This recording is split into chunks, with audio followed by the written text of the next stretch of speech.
We're up.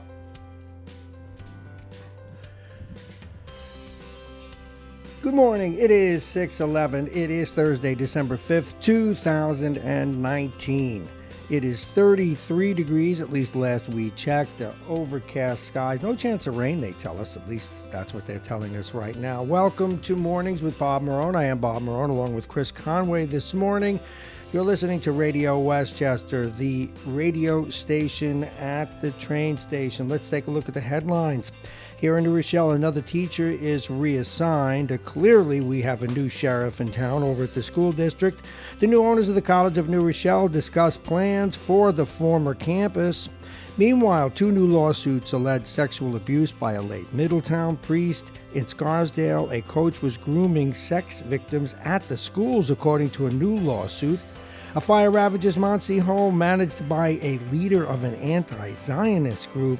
And officials say at a White Plains shelter, a mother threatened harm to her young children at that shelter. We have a new primary for the district attorney here in Westchester County, and Chris has got some big news coming from, well, Giant Land and Metland.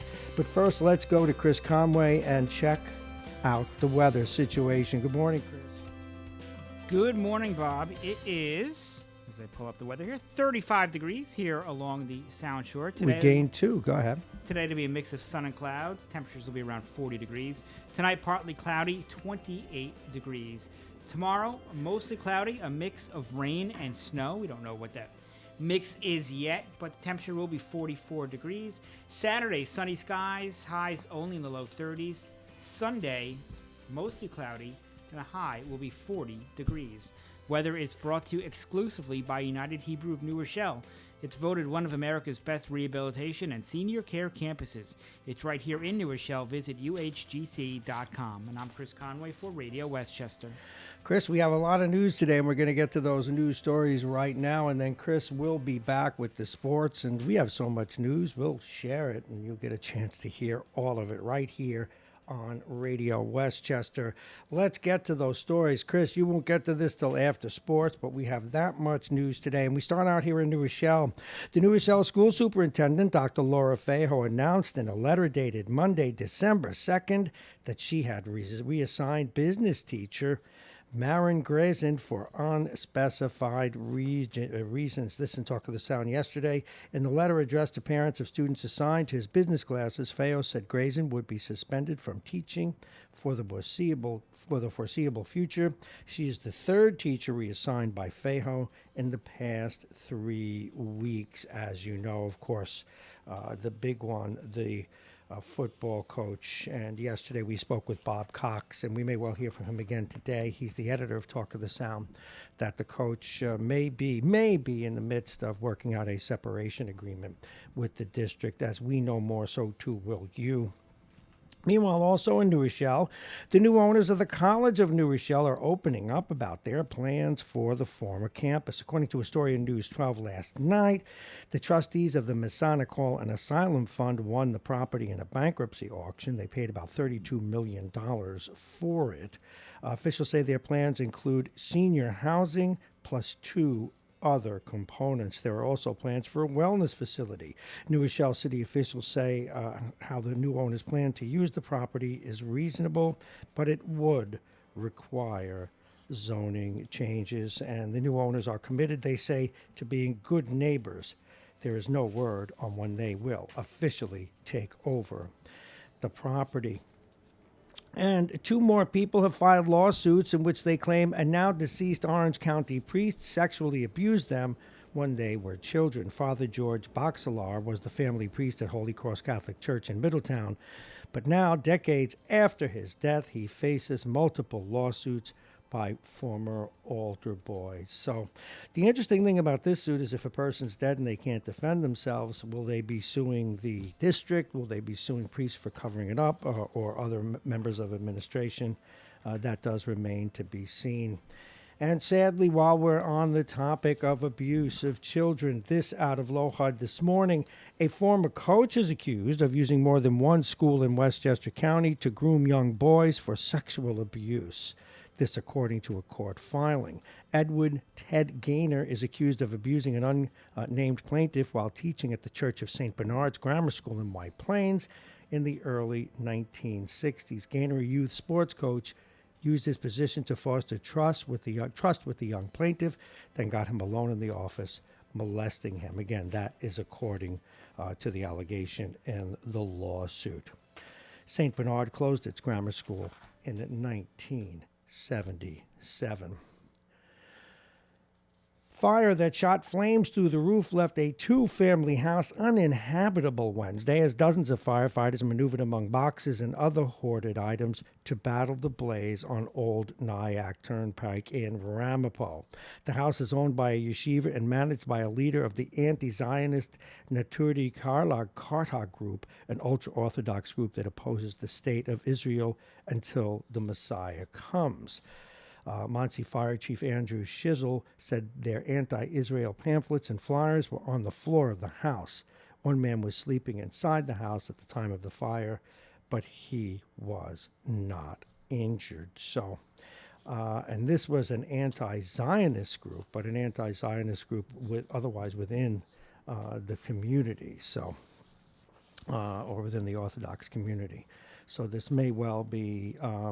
Again, this is a speculation, an internecine issue, or perhaps something more, as we know more. So, too, will you. Pardon me, it is 6:18.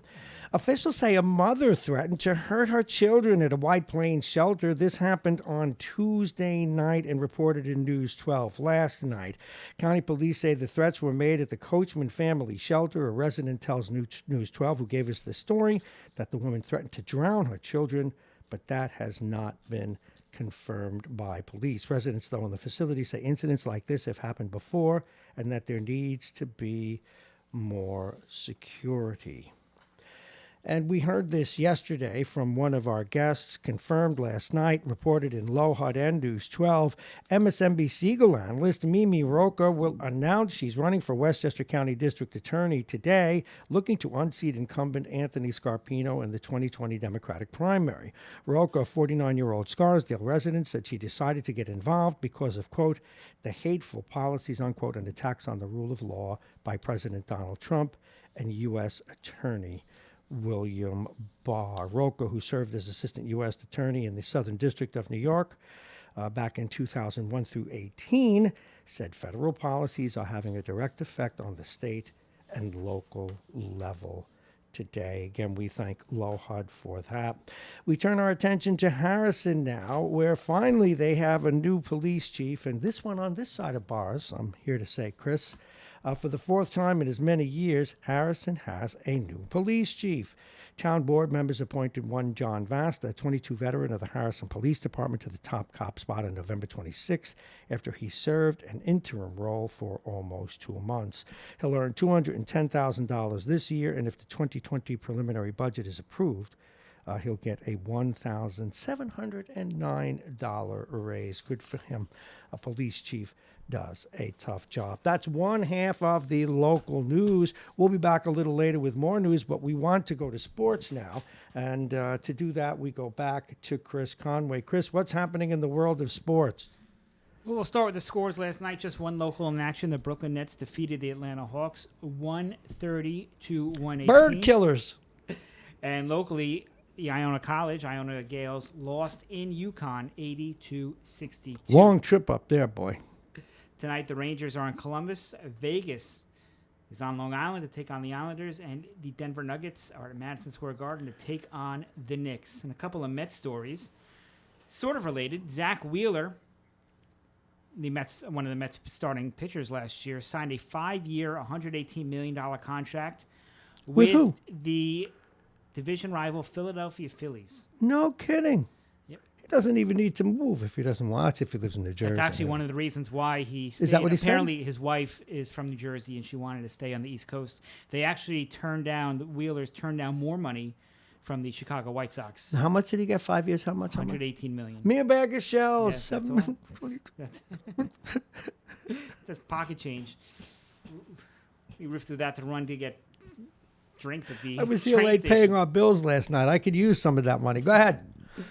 And also, so that That depressed Met fans. However, Met fans got better news later in the day. Met fans. The Mets have agreed to be sold to hedge fund billionaire Steve Cohen. Yes. It's worth $13 billion. Close to taking control of the Mets. The deal will take 5 years to complete, though. In the meantime, current owner Fred Wilpon will continue to be the team's chairman. Forbes values the Mets at $2.3 billion. And tonight in football, the Dallas Cowboys are in Chicago to take on the Bears on Thursday Night Football. And the New York Giants, Pat Shurmur, the Giants coach, announced that Eli Manning is, quote, very likely to start for the Giants, replacing the injured Daniel Jones on Monday night when the Giants are in Philadelphia to take on the Eagles. Hopefully they too will be bird killers. Wouldn't it be nice to see Eli get a little revenge on the planet and do well? Is that all the sports? That's all the sports. Okay, that's the sports by my good buddy, pal, friend, enemy, whatever you want to call him, Chris Conway. And we're going to take a look now at, what we're going to take a look at is some advertisers. And we want to thank the top half of the hour, brought to you by our friends at United Hebrew of New Rochelle, the top-rated campus of senior care. Visit uhgc.com. Aging Issues Management, the law firm of Pena and Khan, Plug-in Virtual Reality, and Dominic Scars. Dominic's Fine Cigars, licensed retailer with a big selection, including Arturo Fuente, Padrones, and more. Dominic's Fine Cigars, located at 204 Boston Post Road in Larchmont. And we're going to go back to the news now. Chris Conway takes up the second half of the local news. Good morning once again, Chris. Good morning, Bob. The family of Yonkers native and Oakland A's minor league pitcher Mike Nolan is outraged over the early release of one of the suspects connected to Nolan's 2015 murder. Garth O'Neill Cole, the getaway driver who pleaded guilty to second-degree criminal possession of a weapon, was sentenced in August 2016 to 5 years in prison, but was released yesterday from Queensboro Correctional Facility in Long Island City, Queens, because of good behavior. Cole was one of 4 suspects, along with Bronx residents Nashawn Hunter, the shooter, Tamira Singh, and Darren Dawson, who were arrested and convicted in connection with 23-year-old Mike Nolan's fatal shooting in a Burger King parking lot on Central Avenue in Yonkers on September 2015. That from LOHUD. This also from LOHUD. An increase in the Westchester County sales tax led to a prominent ratings agency revising Westchester County's debt outlook from negative to stable. S&P Global Rating on Tuesday reaffirmed the county's AA+ rating on the county's general obligation bonds, one step below the AAA, the agency's highest rating. Westchester lost its top rating from the big 3 ratings agencies, S&P, Moody's Investors Service, and Fitch Ratings, after years of budget instability and a deteriorating county reserve fund that was halved from $140 million to around $64 million over the last 3 budgets. It is 6:25. Rockland legislators provided themselves, the county executive, and other elected officials with hefty raises by adopting a nearly $730 million budget, I should say, that raises the county property taxes by nearly $40 in 2020 for the average county property owner. Lawmakers said that they modified County Executives Ed Day's spending plan on Tuesday night, adding to the plan Day offered October 1st after a series of budget workshops and a public hearing. Legislators said they were fairly satisfied with what the Day administration chiseled out for next year. They noted the state comptroller's office and their auditor gave thumbs up to the budget, including spending and revenue dominated by sales tax proceeds over the more stable property taxes. LOHUD reports that 13 parcels of downtown real estate are soon expected to be for the city's taking. This is in White Plains. A decision regarding whether eminent domain can be used to take 4.18 acres of private property will be made Thursday morning by the White Plains Urban Renewal Agency. It has 90 days from the end of the comment period on September 16th to conclude that the city has the power, if necessary, to use eminent domain to take the land. The 13 private properties are located near the White Plains Hospital and the public housing at Brookfield Commons, which are both currently undergoing large-scale renovations. And a state law allowing undocumented immigrants to apply for driver's licenses that's set to take effect December 14th, and local clerks are warning they may be ill-prepared to handle the influx of applicants. The new law, known as the Green Light Law, will make New York one of 13 states to allow unauthorized immigrants to obtain a driver's license. This measure, which was narrowly approved in June, remains controversial as it is set to take effect. Lawsuits from officials in neighboring counties are trying to block the law from going ahead, and the State Department of Motor Vehicles is providing last-minute guidance to counties on how to implement the law. And that's it for the news. I'm Chris Conway, Radio Westchester. Thank you very much, Chris. Let's look at the bottom of the hour. We're going to be back to Chris in a moment and give you the full weather report. Right now, it's 33 and overcast across Westchester. Actually, Chris said, is it up to 35? You had my monitor just went off. Are we up to 35 degrees, or are we still just at around 33? I like to be accurate with this stuff. 35 degrees. 35 degrees, so I was right the first time. We're going to move on to a couple of stories that bridge, if you will, Chris, the local with the regional. But first, coming up today, we're going to be opening up the phones in about 8 minutes time, 10 minutes time.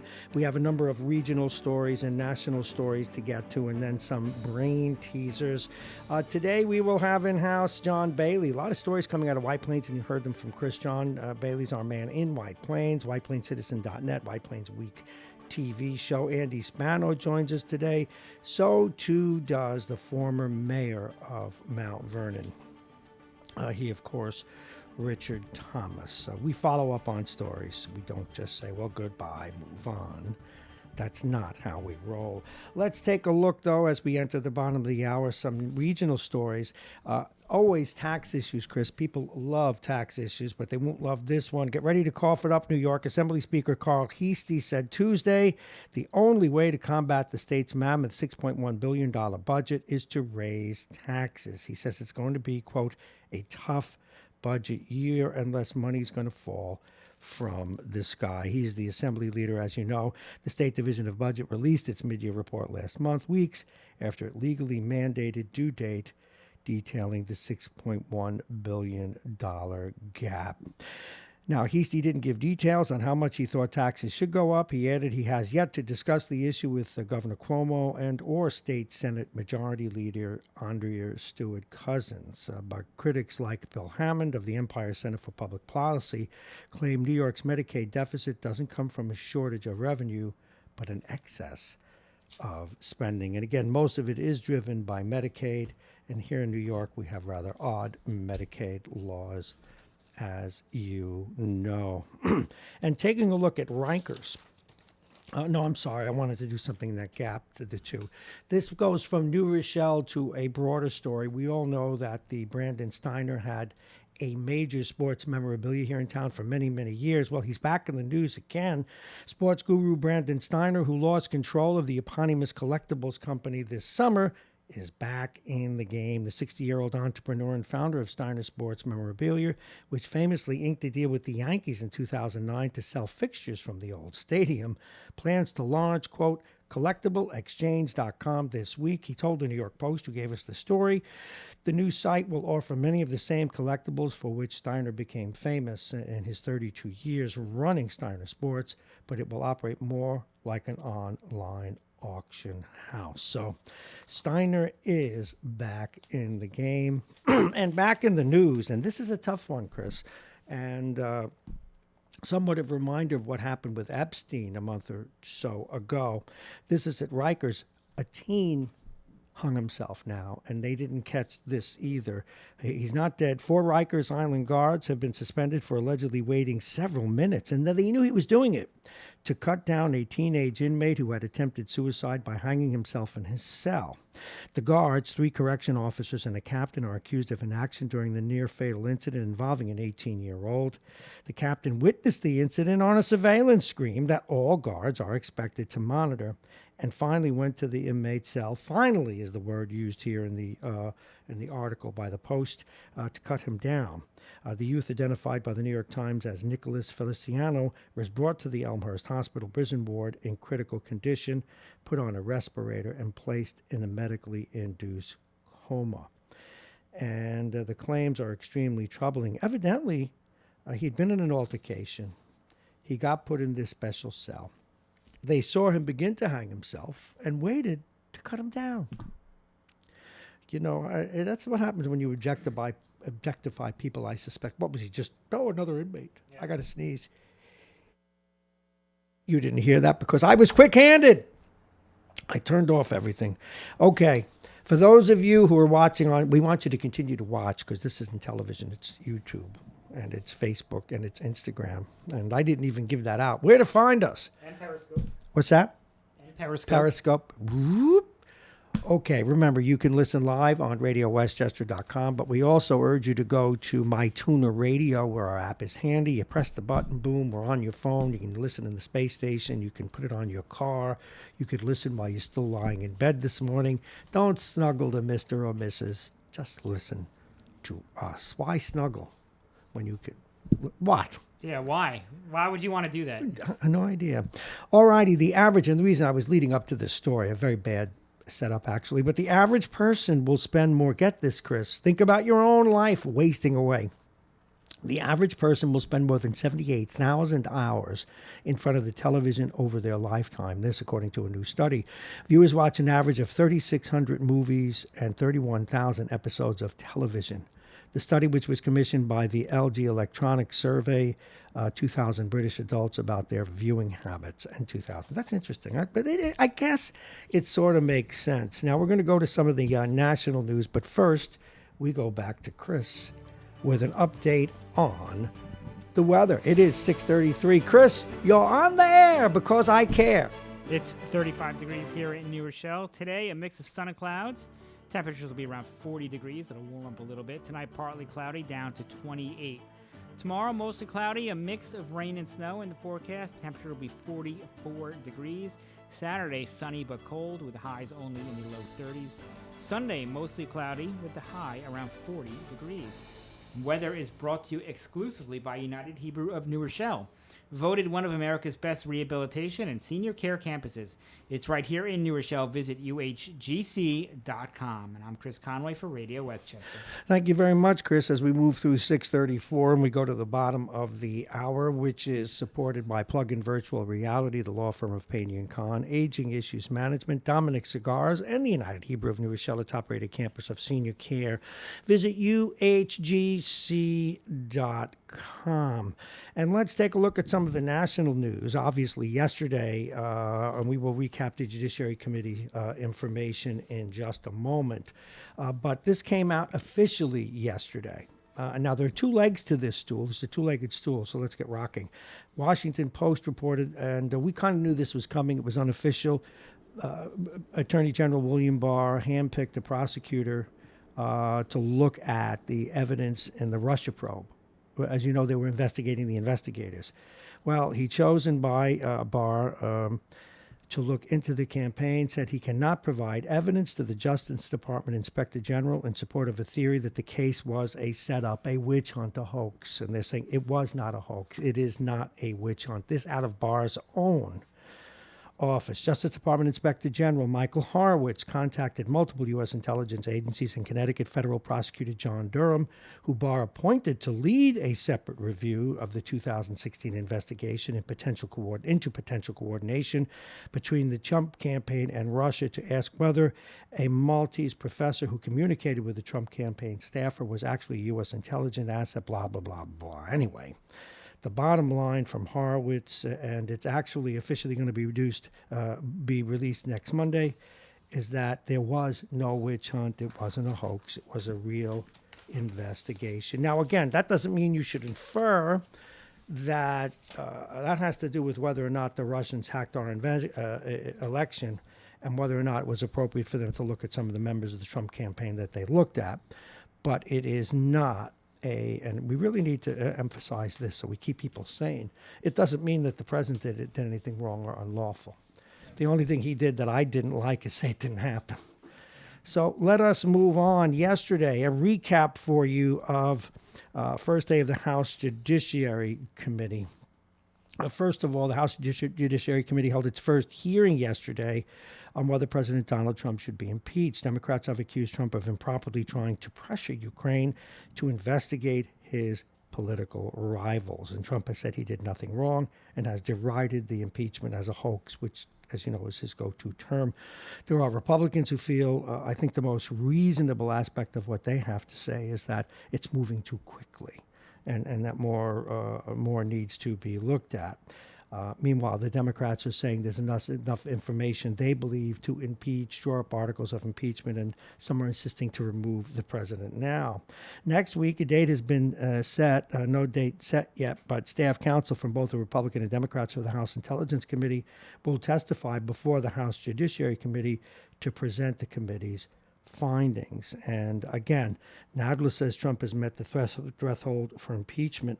Meanwhile, there was a heated debate between the Republican members and one of the law scholars, Pamela Karlan. And Karlan did have to apologize. She had a win early in the exchange because one of the people who were cross-examining her, if you will, accused her of not having, how could you come here and not know what the testimony was? And she quite rightly said, I spent all of Thanksgiving. I had to order out a turkey reading the testimony, and that's an insult. But she gave her win away later on. She was trying to make a point and made a very bad joke saying that presidents are not kings, and the only person named a Baran, a Baran is her son. And it was totally inappropriate to bring the kid into it. And she had to be challenged by by Melania Trump, the First Lady, before she apologized. And just I don't know what some of these people are thinking sometimes. She spent her Thanksgiving reading the transcripts, as I said, but again later on had to apologize for her ill-timed remarks, and it infuriated people, and rightly so. Meanwhile, the acting Solicitor General in the United States under Barack Obama, one Neil Katyal, slammed Republican counsel Paul Taylor on Twitter, saying Republicans lied about his book in order to make a point about former Vice President Joe Biden's son, Hayden. Son, rather. Did I say Hayden? I don't know where that came from. At any rate, that's pretty much where we were. In general, the scholars feel that the president, at least when they apply the law, it's only their job to apply the law, not to make the conclusion. And I think that's one of the things the Republicans didn't like. What they should be doing is like a judge who charges the jury, say how they think the law applies. Although for the most part, they did do that, but they did, it seemed to me, draw some conclusions. And we'll see where it goes next. I think all people agree, though, that what we have is a situation where they probably, it looks like, will draw up articles of impeachment, but they're not going to get a conviction, and they know they're not going to get a conviction. So that's kind of where we're almost stalled. Meanwhile, some of the people that they would have liked to call, they still can't get at. They can't get at Mr. Mahan, although there's a chance that they will. They can't get at some of the people who work in the White House because of the issue of executive privilege being claimed there. Nor can they get Giuliani. And these are the links between true first-hand information and as opposed to what is called hearsay. And again, another addendum to the story, Melania Trump admonished one of the legal scholars testifying yesterday after the professor made a joke involving her son. A minor child deserves privacy, she said, and should be kept out of politics. I couldn't agree more. When you get to people like the daughter of the president who works in the White House, or the son of the former vice president who gets rich being the son of a vice president, to me, they're fair game.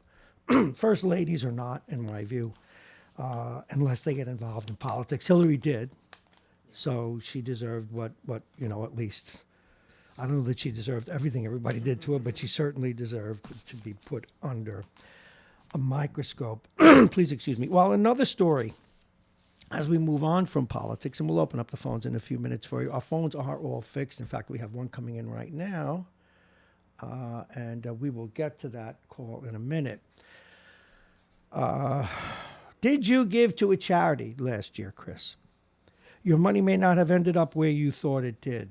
Nearly 1/3 of the money New Yorkers donated to charity last year went someplace other than expected, according to a report released Wednesday. The annual Pennies for Charity report issued by the state's Attorney General found that New Yorkers donated $1.3 billion in 2018. Of that, 370 million, or 27%, was retained by the organization, netting charities a total of 984 million. Wow. 73% retained by the charities represents a 4% increase. Well, here's what it all means, folks. Your money did not end up, at least most of it, where you thought it should. Well, you know what it is? It gets skimmed off the top: salaries, administration, blah, blah, blah. We just thought we'd let you know that. It is 6:42, and we're going to open up the telephones. 914-222-3141. 914-222-3141. And let's see if someone's there. We did take in the call, but we were busy reading the news. Good morning. You're on Radio Westchester. Good morning, Bobby. It's Anthony. How are you? Anthony, how are you? That woman, why she brought up Baran is infuriating. Let me tell you something, Bob. I can understand her making that slip in the heated back and forth. What I can't understand are two things. Number one, she did not apologize until after she was called out by Melania. That's correct. So in other words, if Melania didn't call her out, she probably would not have apologized. That is correct. Number two, and this is the most important thing. Even in her apology, it was an elitist talking down your nose at people in the sense that she said, I'm sorry, what I said was wrong. And then she had to add, but I wish the president would apologize for what he said that's wrong. Unfortunately, I don't know if you agree with this, but by saying that, she showed a certain bias, in my view. Let's understand something. She showed a bias before she ever put her cheeks in that chair. Oh, okay. I got it. I'm sorry, I didn't read that. I didn't get that right away, but go ahead, Anthony.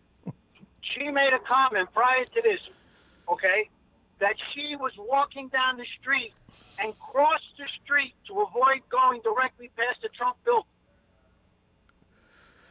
Well, you know what? Voters and everyone who's looking at this hearing should almost throw out her testimony, in my view. But that's my view. Okay, so to be fair to this whole process.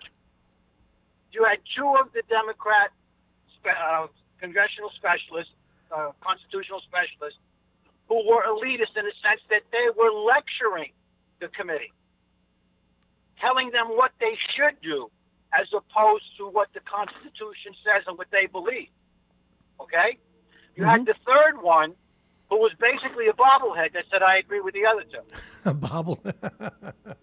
I like your characterizations, Anthony. A bobblehead.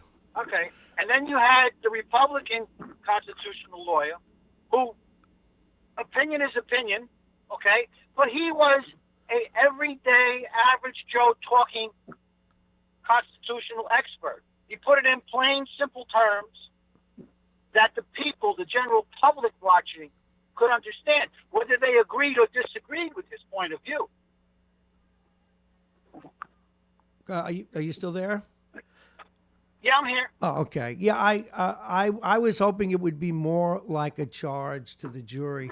What's interesting is we all know it's headed to the same place. The president's not going to get removed, and depending on one's point of view, people's behavior should have been a lot better. I got to take another call. Please do drive safely. You got it, bro. All right. Thank you very much. That was Anthony. We had another call coming in.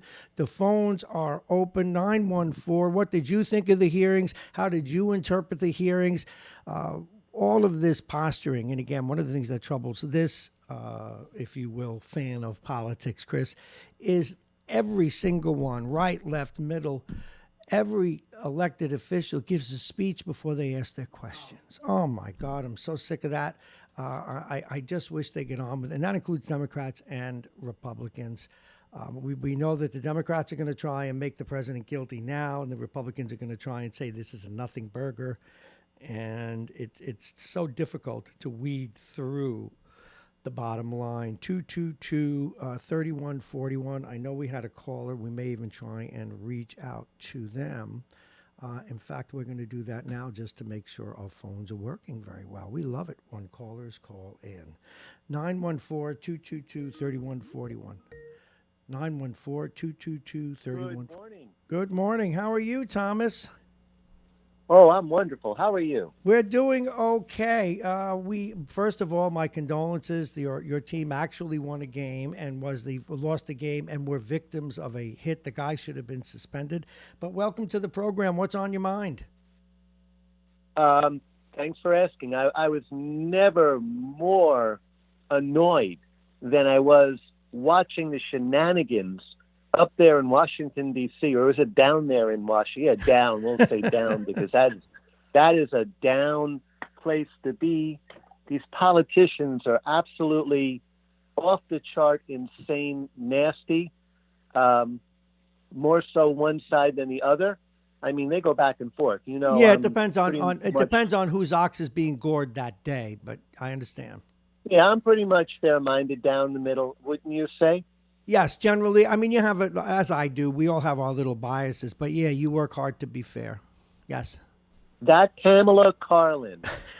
Everybody's woman, favorite. That woman. The minute I saw her angry, nasty sourpuss, and then she opened her mouth, and it was even worse than even looking at that disaster of a picture I was looking at on my TV screen. Be nice now. We don't care about how they look. To rant on like that. This is a political scholar. She was supposed to be there offering testimony to make people understand the gravity of what was going on. And she started off like I've started off this phone call, in a rage. This is my rage, by the way. Yeah, but, wow. But she started off her well, let me even back up a half a step. This other guy, Noah said, let me start with the conclusion. Donald Trump should be impeached. This is how you start testimony, by coming out and not laying a basis for your conclusion, just throwing out your Can I just give you a little extra gasoline? And this has to do with process and optics. For a moment, just for the sake of argument, we'll conclude that these people were right about their conclusion. Okay, I don't think they're totally right. I think that we should be looking at the president at the end of the day. I don't think he should be removed from office. But that said, just so we get that out of the way, if I were running that room, I would have been beating them about the head and saying, I want you to cite the law, and if asked, give us the conclusion, but do not start out with a conclusion. Do not be nasty, because even in the case of Miss Kala, and I'm sorry I missed her name, but the woman that you're upset with, she won an exchange earlier in the day that would have made her a hero of the thing had she not thrown it all away with her arrogance and what she said about the son of the president when she was accused of not looking at the information, and she spent all of her holiday doing it. So I don't know why they behave that way. Enough said by me. Say more. That thing about Trump and his son. Yeah, it bothered me a lot. Pre-rehearsed the day before. Sheila Jackson Lee. She thought she was funny. She thought she was being cute. Sheila Jackson Lee is a complete airhead. She's done nothing in the Congress the time she's been there. She's an arrogant woman who borders on being a racist. She was set up to read that question to Carlin so Carlin could say that. And this is what the liberals and the left and Democrat Party have come down to. Oh, the Democrat Party again. You're watching Fox too much. Democratic. It's set for convenience, Bob. I know, but you also it mellows into it. What's the right word? When it simmers into the brain cells. But go ahead. You're taking away from the more important. I'm sorry. Go ahead. Yes, I am. No, go ahead. No. I apologize. They've got zero to attack Trump on from his politics, from his running of the country. Well, I don't agree with that. The economy is completely roaring. Don't care. Bob, this is where we disagree. No, you know why? Because one of the things, if you look at and this has nothing to do, I'm not comparing him to Hitler, I'm comparing the dynamic. Hitler was the most successful. Stop with the Hitler. No, let me finish. Please. Let me finish. It has nothing to do with. You're making a joke out of it. No, I'm not making a joke. No, you got to hear me out. No, you've got to hear me out because it has to do with degree. If you accept that results are all that matter, you run the risk of losing a liberal democracy. It isn't just about the results. A liberal democracy, and I don't mean the L word with the far left, a liberal democracy requires that you follow the rules. And we have a republic, not a direct democracy. We've got to play by the rules. That's all I'm saying. To try to equate in any way, shape, or form Donald Trump to No, Hitler. read. Hitler was the most is successful absolutely chancellor they ridiculous. ever had until he turned into, well, he was an evil man, but he got the trains running. He put food on the table. The economy was great. But please. no, what I'm saying how is many people is Donald Trump scheming to kill? he's not trying to kill anyone. I'm talking he's about not a trying to wipe dynamic. out I'm talking whole about a nationality. dynamic. I'm also talking, well, then let's go more, a little down the ladder then to El Duce in Italy. He made the trains run on time. All I'm saying to you, Thomas, is I understand that the president, I don't think he should be removed from office over this particular phone call. There are probably more other reasons to do it. Maybe, maybe not. It's whatever the Senate says it is. What I'm saying to you is when people cite that he's done good things, and I agree he has, it is irrelevant. Well, he's here to be president. The president is supposed to be the president of the United States of America. And He's promoting our country. Yes, but he's got to do it by the rules. I don't care. I don't care. He sat there with that bakery item named Macron, and bakery item. He asked Macron. Did you call him a baker? I'm sorry, Tom. item. I'm sorry. Go ahead. He's a Macron. He asked Macron a question, and Macron did a tap dance. And did you hear what Trump said right after that? Donald Trump is unabashed. He will say what he wants to say. I like and that the he fact doesn't that they do that. think they say he's sneaking around trying to fix elections. Donald Trump couldn't sneak around if he was in a cave. He sucks the air out of the there room. in You're right. You're right about that. Bob, Absolutely. what? You're right about that. Sorry. I have my fingers in my mouth. Bob. Yes, sir. Donald Trump is, if anything, Donald Trump is anything but subtle. He's anything but contrived. He is out there. Now, there's a guy that who I text with, and it's not the one you're thinking of. It's another one who wrote back to me when I brought up the fact that Trump's doing a good job with the economy in the country, et cetera. Well, he got bankrupted 4 times. His daddy had to pick him and save him. So really? So a guy that got down who got back up, you have to kick because he was down. You know right? what? That's just a never Trumper who won't give him any credit. Look, I agree. The job picture is good. The economy is good. He's trying to straighten out. He said he would work on immigration, and he did. I know all these things. He said he would work with China, who we've all criticized, and try and change that. He's done some things that were probably ill-suited. Like, I don't think he should have pulled out of Trans-Pacific, but that's inside baseball anyway. But I hear you. He can't. He rebuilt our military. But he can't do it. Yes, but Thomas. Well, here's my point. Excuse me, Bob. Yeah, I'm giving you time. Are we at war right now with anybody in a major way? No, but that doesn't matter. Peacetime. It's a peacetime president. No, but He's it doesn't trying to pull matter us if he doesn't play by the rules. It doesn't matter. If in America, what makes us unique is our presidents, and I'm not going to be like that idiot who said he's not a king and Baran, blah, blah, blah. But a president is not a dictator. Dictators are more effective than liberal democracies. That's always the risk. And he's not a dictator because we have checks and balances, but he would be, in my view, and that's the problem. I'd rather the country fail playing by the rules than win, and we are failing, by the way, in my view.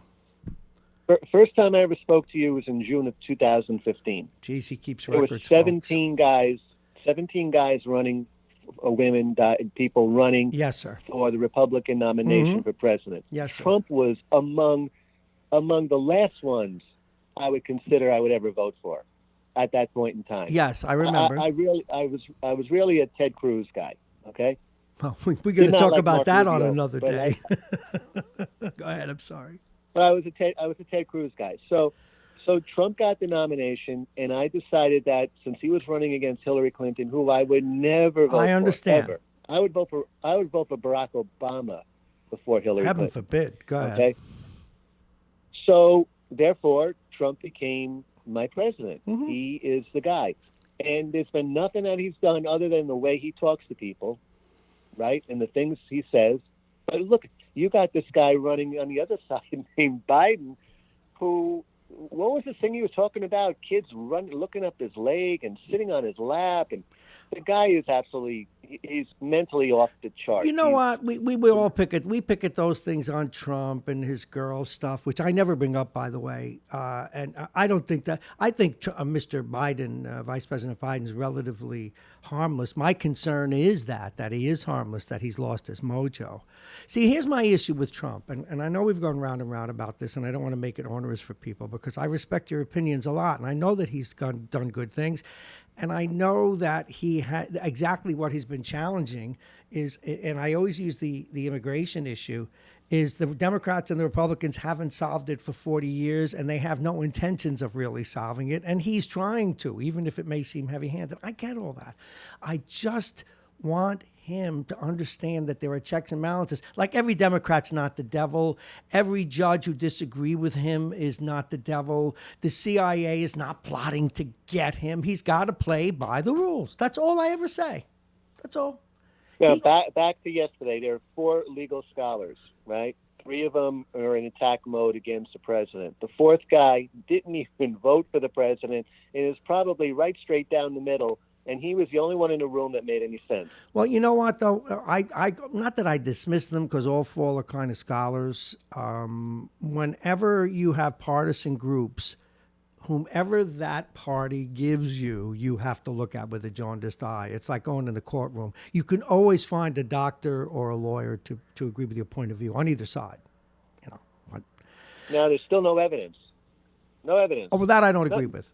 What more do you want? What's the evidence? The phone call? We would like you to do us a favor, our country, blah, blah, blah. Trump doesn't like giving money away to anybody. No, but that's not why he did it. Come on, Thomas. Look, I'm already willing to say. You think he's scared of Joe Biden? No. Look, Biden? I'm willing to agree that he should not be removed from office on this, and that's all you're going to get from me because I believe the preponderance of evidence, which is one standard, is it beyond a reasonable doubt? No, I'll give you that. Not until you get the first person there. But even if it was beyond a reasonable doubt, I'm sure other presidents have done what he did. The only thing is he got caught doing it. Now, what I do agree with, see, that's why you got to parse. We both do. All of us do. What I have trouble with is, my God, a president can't have a conversation with a leader of another country and have it be private, for God's sakes. That's absurd. That's absurd. He deserves every bit of privacy. So that's the only nuance I'm getting at, if you follow me. By the way, your brother-in-arms just walked in here. Go ahead, I'm sorry.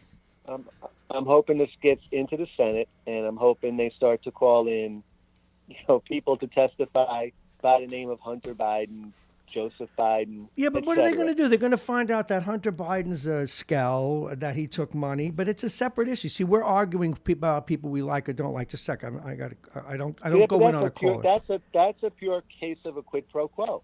That's a pure case of Biden putting pressure on the government to fire the prosecutor going after the company that his kid works for. Hey, look, let them launch an investigation. I'm all for it. But if you don't think, it's like Anthony said the other day, he's not naive.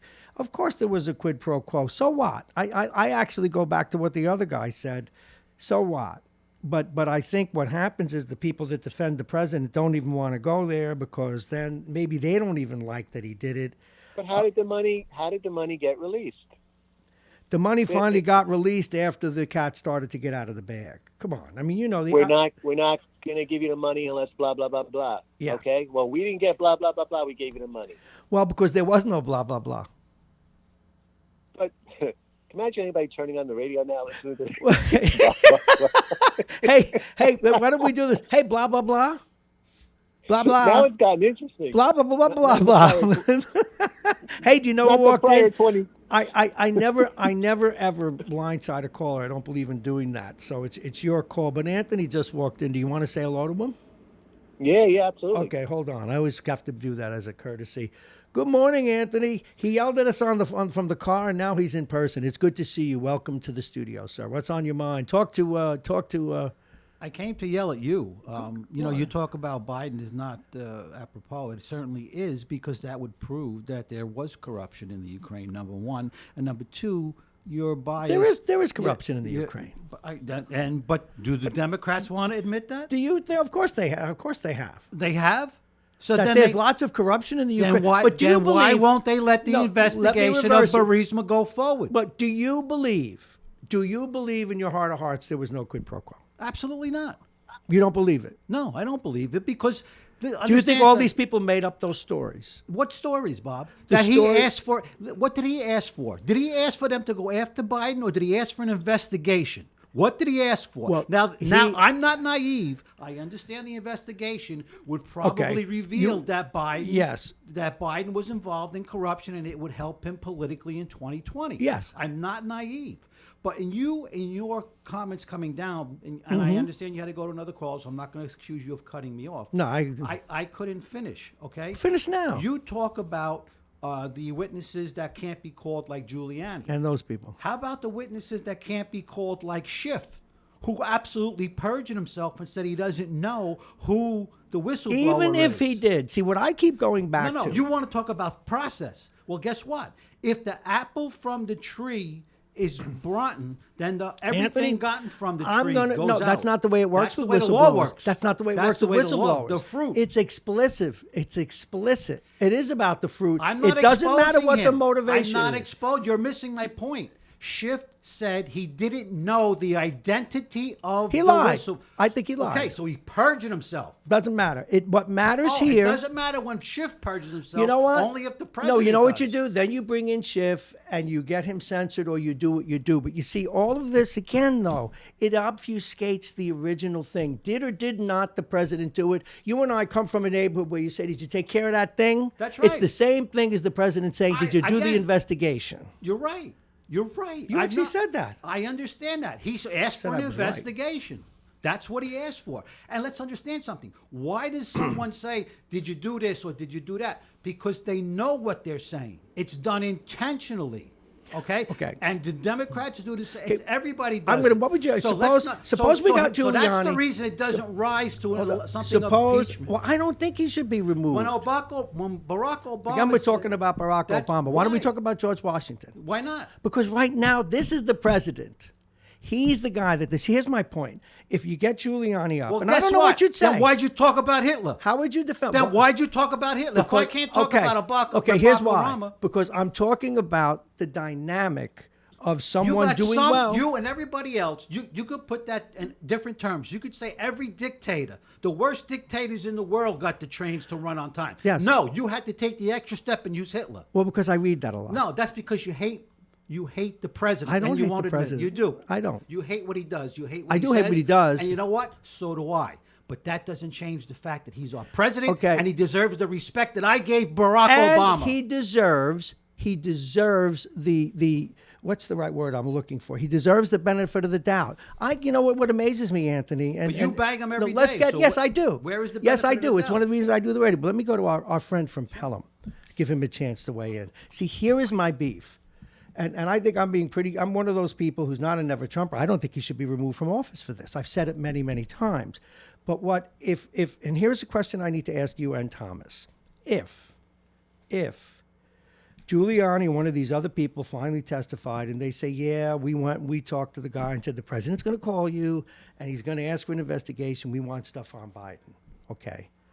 And then the president says, all right, let me phrase this right. You're going to do the investigation. You're going to do me this. It would show me that there was probably a quid pro quo. I don't have a problem with that because presidents are I think Obama did it. I think other people have done it. And I think I don't think he should be removed from office for this. I honestly don't. So we're on the same page. Go ahead. You were brilliant again. Oh, God. And I listened and I didn't say a word. and Bob, basically, you hammered him. It was like I hammered Anthony. Like Bob was in front of the goal and you were pounding away on him and he just skated off the ice. No, Anthony elbowed me in the nose, but I don't think his elbow could reach my nose. But listen, this is why I do what we do. That's why Anthony's here and that's why you're on the phone. Nobody made me a genius. But at least tomorrow morning, and this is what's wrong with this country. Because people ask, you and Anthony tell me all the time, you guys argue. I said, yeah, we do. But tomorrow morning, I would trust him with my grandchildren. And that's what the country's losing. because we've got to debate this. The report that's coming out on Monday, I hope that's going to reveal a lot, because the whole thing just did. It came out. You didn't listen earlier. They did say there was nothing done wrong. It's December 9th already? I think they said there was... The report's coming out on December 9th. I got it right here. I don't think they said there was nothing wrong. I think they said the investigation was justified. Oh, right. Okay. Okay? Fair enough. There's a big difference there. Fair enough. I'm being ganged up on, Chris. Where are you? No. By the way, Let's be the honest. Russia, let's go back to Russia, the investigation. Oh, by the way, I got to Russia reset and- because people are probably very interested, and they either want to kill me or you or Anthony, but they're listening. It is 7:06. You're listening to Radio Westchester. We are the radio station at the train station, and one of the reasons we did this is our belief in open dialogue. And when you tune in, you get people like Bob Cox and Hezi Harris. You get the real deal. This is unfiltered. Continue, Thomas. Oh, Tom? The whole Russia hoax started. Oh, don't call it a hoax. They went to the FISA court, and they were lying through their teeth. This is the FBI. Nah, You're I'm hanging myself Bob, now. It wasn't a hoax. They had Bob, you're telling me they had a you're reasonable telling me that the FBI wasn't out to get him, right? No, there were Republicans running it. They may have been wrong-headed. You can even Bob, say, yeah. Bob, I got news for you. Mitt Romney's a Republican. He hates Trump. Why do you say that? You're smarter than that. Anthony, No, go ahead. but no, that's the old. You're smarter than that. You know I'm an idiot. But ahead, Anthony, please. Let's clear something up. Nobody's disputing that Russia interfered with our election. Thank you. I That's don't all think- I've ever wanted. Now I can Okay. take the Number rope. one. I just try to hang myself with the mic wire. But let's understand, we're only upset, and I said this from day one, Bob, if you remember. We're only upset, we, the United States, is because they did it better than we do it. We interfered Well, true. in Israel's elections when Obama sent direct and publicly sent people over there Can to work against Netanyahu. Can I get some credit for something here? Thomas, I don't know if you will listen. Who, before I even realized Trump was running for president, or anybody was running for president, who called Barack Obama president I supported a quizzling Absolutely. for not reacting to Right. that? And I agree with that. But my point being, and if you remember the testimony... The point that is was- aimed at my throat. Go ahead. testimony that was given before by the other Democratic specialist who said that Russia only wanted to cause chaos in our election, they didn't care which candidate won. Well, some of the people did conclude, and I don't care, they have a right to want who they want, was that they wanted the president. Too But all right. Too bad you're not as bright as those lights that are flashing. But listen, Thomas, for you and Anthony, it's time for us now to remember it is the Christmas season. And so, first of all, before we go, what, Chris? Before we go back to traffic and weather, you can hang around if you want. If you got a few minutes, I want to ask you about a local story as well. Anthony Galletta's in studio, and when they come in, Thomas, I'm put on my Christmas lights for you. You definitely have to come in before the holidays. I'll have some milk and cookies here for you guys, and even the fun people you'd like to kill. Thank you very much for the call. Tom, he's got lights on his head. I don't want to tell you what he looks like. And it's I not was in a red it's light not on a his beacon nose. on the darkest night. Thank take you it very easy. much, and thanks for making what we do real. That, of course, Bye. Tom from Pelham. No, there's Anthony's light. Listen, Chris, you have to do this. Where's my... Here, try them on. Try them on. Let's go to... Do I look that silly with that? Let's go. Chris, let's go to the traffic. I mean, the weather. I can't. Just do it. Please. Sorry. 34 degrees here in New Rochelle today.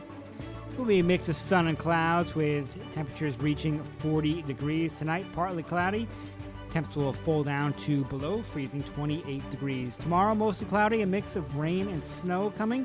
44 degrees is your high, and your weekend looks clear but cooler. Saturday, sunny skies. The highs around freezing. Sunday, mostly cloudy. The high will be 40 degrees. Monday and Tuesday will warm up into the 50s, but rain. I'm both blushing. I days. got kissed by an elf. Weather is brought to you exclusively by United Hebrew of New Rochelle.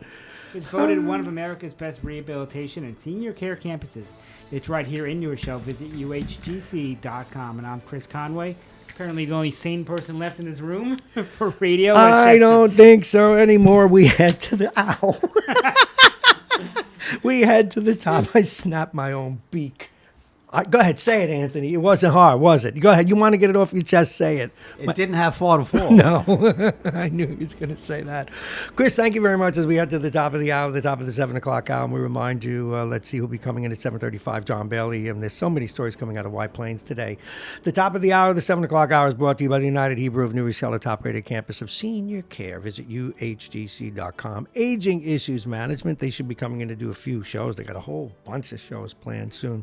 The law firm of Payne and Con, they too have shows planned and Spanish language shows as well. Plug in virtual reality and Dominic's Fine Cigars. Dominic's Fine Cigars, licensed retailer with a big selection, including Arturo Fuente, Patrons, and more.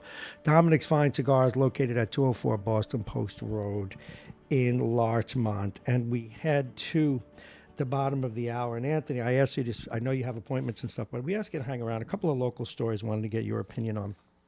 One is, and I think this came up even off air, a $6 billion deficit in the state budget. Guess who's going to pay for that? You're going to raise taxes. They are going to raise taxes, but the thing is, they should be. Why are these things always a surprise? It's not a surprise. But they should have been kind of warning us all along. I mean, we did the stories on Medicaid. We know that the county gets screwed that way. Do you think if they warned us all along, the election results would have been the same? I rest my case. See this. That's as simple as you just did what those lawyers should have done yesterday. That's it. Okay, that's story number one. Story number two. Here in New Rochelle, I've been quoting you, and it's a rough analogy, but that a cleansing needed to take place at the school district. This is my gut, but it doesn't make me right, and you certainly are open with your opinions. This new school superintendent seems to be, and of course we will all be calling her on consistency, but she seems to be calling the game the way she sees it. I think she's calling it right down the middle. I think she's playing it by the letter of the law, by the book. I think that there have been many instances where employees have taken liberties that they should not have taken. It's become, I don't want to say rampant, but it's become accepted. And now the new sheriff she's got the broom and she's sweeping clean. Isn't it true that when you do sweep clean, though, that you better always sweep clean? Well, you have to be the minute consistent. she cuts a deal, she's going to be called to account for it, and rightly so. The first deal she cuts will be the last deal she cuts. Probably that'll be the end of it. They're looking to hang her anyways, and that's what bothers me. That's what bothers me more than anything else. I can understand the emotional opposition to her, but I cannot understand the vehement outrage to her, who I believe is someone who's actually probably overqualified.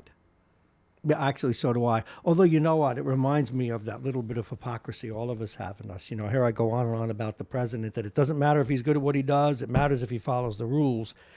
Here I am saying that I think she's doing the right thing because she's following the rules, and that's good, but we shall see. Absolutely. Listen, I'm about process too, so I'm not going to tell you that the president doesn't bend the rules, maybe even break the rules, maybe stick his toe over the line. But you can't tell me that the Dems are not breaking the rules. They're not playing fair. They're not. You talk about. That's fair enough. You've talked about the president executive privilege, but you haven't talked about the Democrats denying people that the Republicans want to What they should do is let them all come in. Let them all come in. Let them all come in. Let the balls fall where they may. Whatever happens, happens. And let's move on. Chips. You got the trade deal. Listen, I think it's chips. Yeah, it is. Let the chips fall where they may. I know. You said the balls. Balls, chips. Yeah. I said whatever. Whatever you juggle. The first one hurts too much. Well, okay. Not that far to fall. Not anymore. But like I said, and gravity takes over at your age, so it is what it is. My age. Look at this. I have a spring chicken. When he leaves, excuse me, wash the feathers off his seat. I think you have about 5 on me. Maybe 6. Ow. No, I'm not to 6 yet. Okay. Oh, I got another 3 months, 4 months. But again, just get this. I don't care. At this point, I don't care what happens. You want to impeach the president? Do it today. Do it today, because you'll get Pence tomorrow. Well, at least I'm on the record of saying I'll take a Pence if he follows the rules. But. Okay, and let's do it. But let's do that, Bob. Let's do that, and let's get the trade deal done. Let's deal with immigration. Let's do the people's business, which has been ignored for 3 consecutive years. Fair enough. Thank you. Now, what do you have? When's your doctor's appointment? We want to root for you. I have two. The most important one is this afternoon. Okay. Well, you will keep us informed. Absolutely. Okay. And you got another one early today? Yeah, that's hopefully a routine one. Is that the doctor that looks into that brain of yours? Well, that's the doctor that found my brain on the wrong end. I just... Yeah, well, I've been there. Bring flowers, okay? I told him Vaseline, not Bengay. Anthony Collette, everybody, he stopped in to see us. Thank you very much. You take care. And it's the first time I've been kissed on air. I got to tell you. Thank you so much. All righty, Chris, it's 7:16. I want to take a look at some of the headlines again, and we asked Anthony about some of them. Let's look at them. Now, we were talking a little bit about FAO as we come on into 7:16.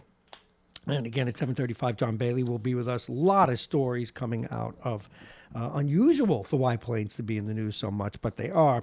But the top stories today, another teacher reassigned in New Rochelle. New Rochelle School Superintendent Dr. Laura Feo, and this came out of the Talk of the Sound, announced in a letter dated Monday, December 2nd, that she had reassigned business teacher Baran for unspecified reasons. She addressed parents and students and said that he would be suspended from teaching, quote, for the foreseeable future. He is the third teacher reassigned by FAO in the past 3 weeks, as you know.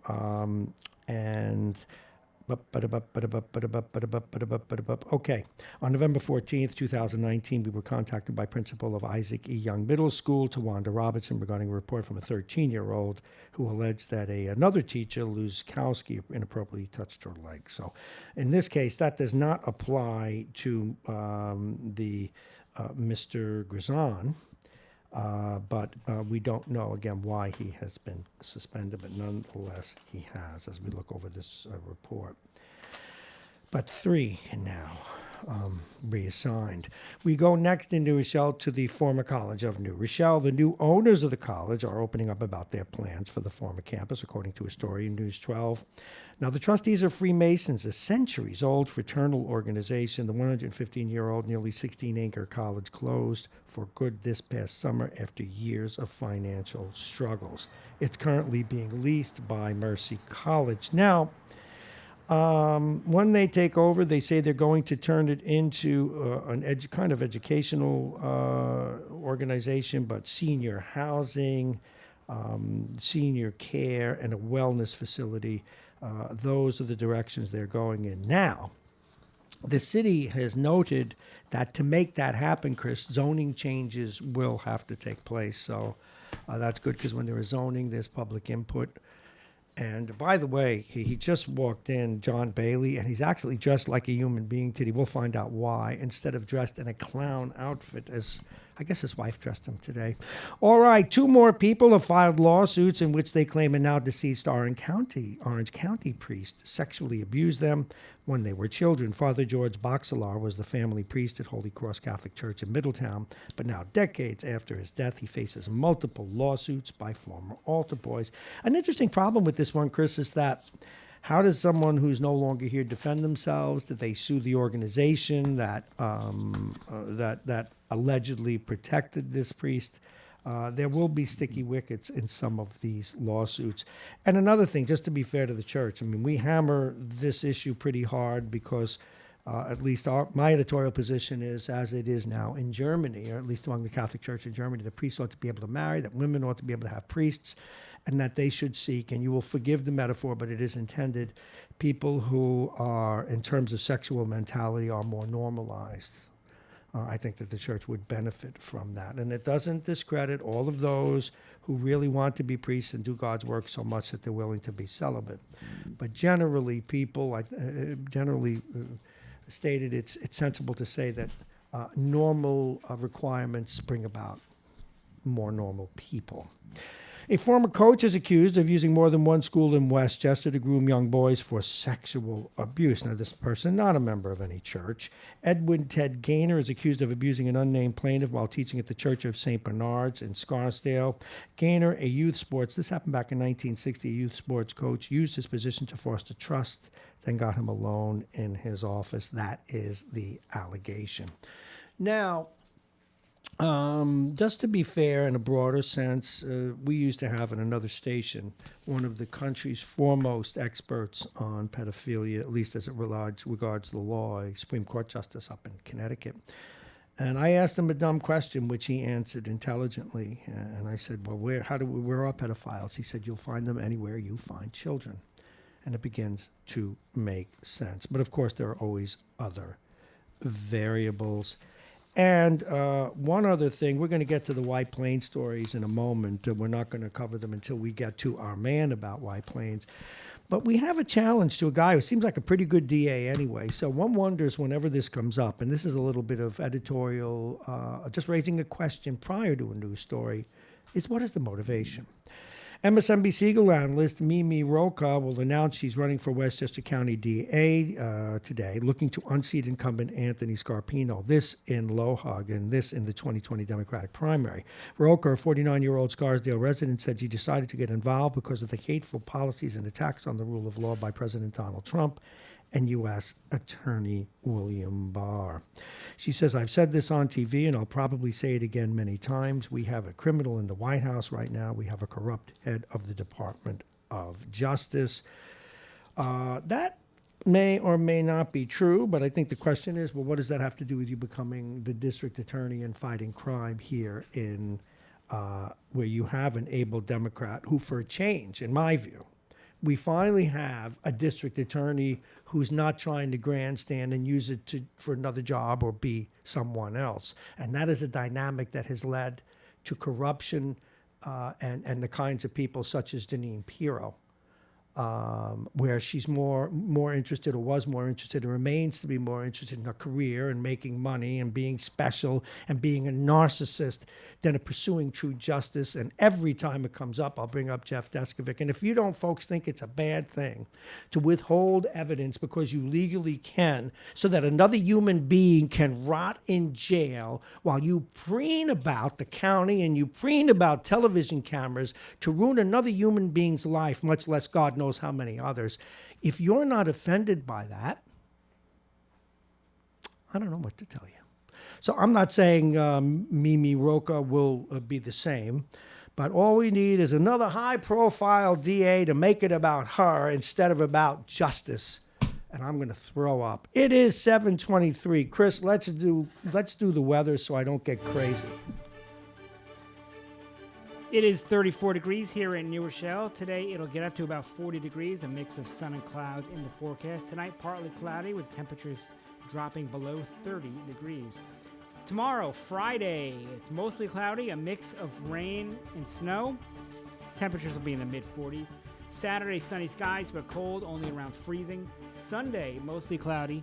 The high will be 40 degrees. Monday and Tuesday gets warmer.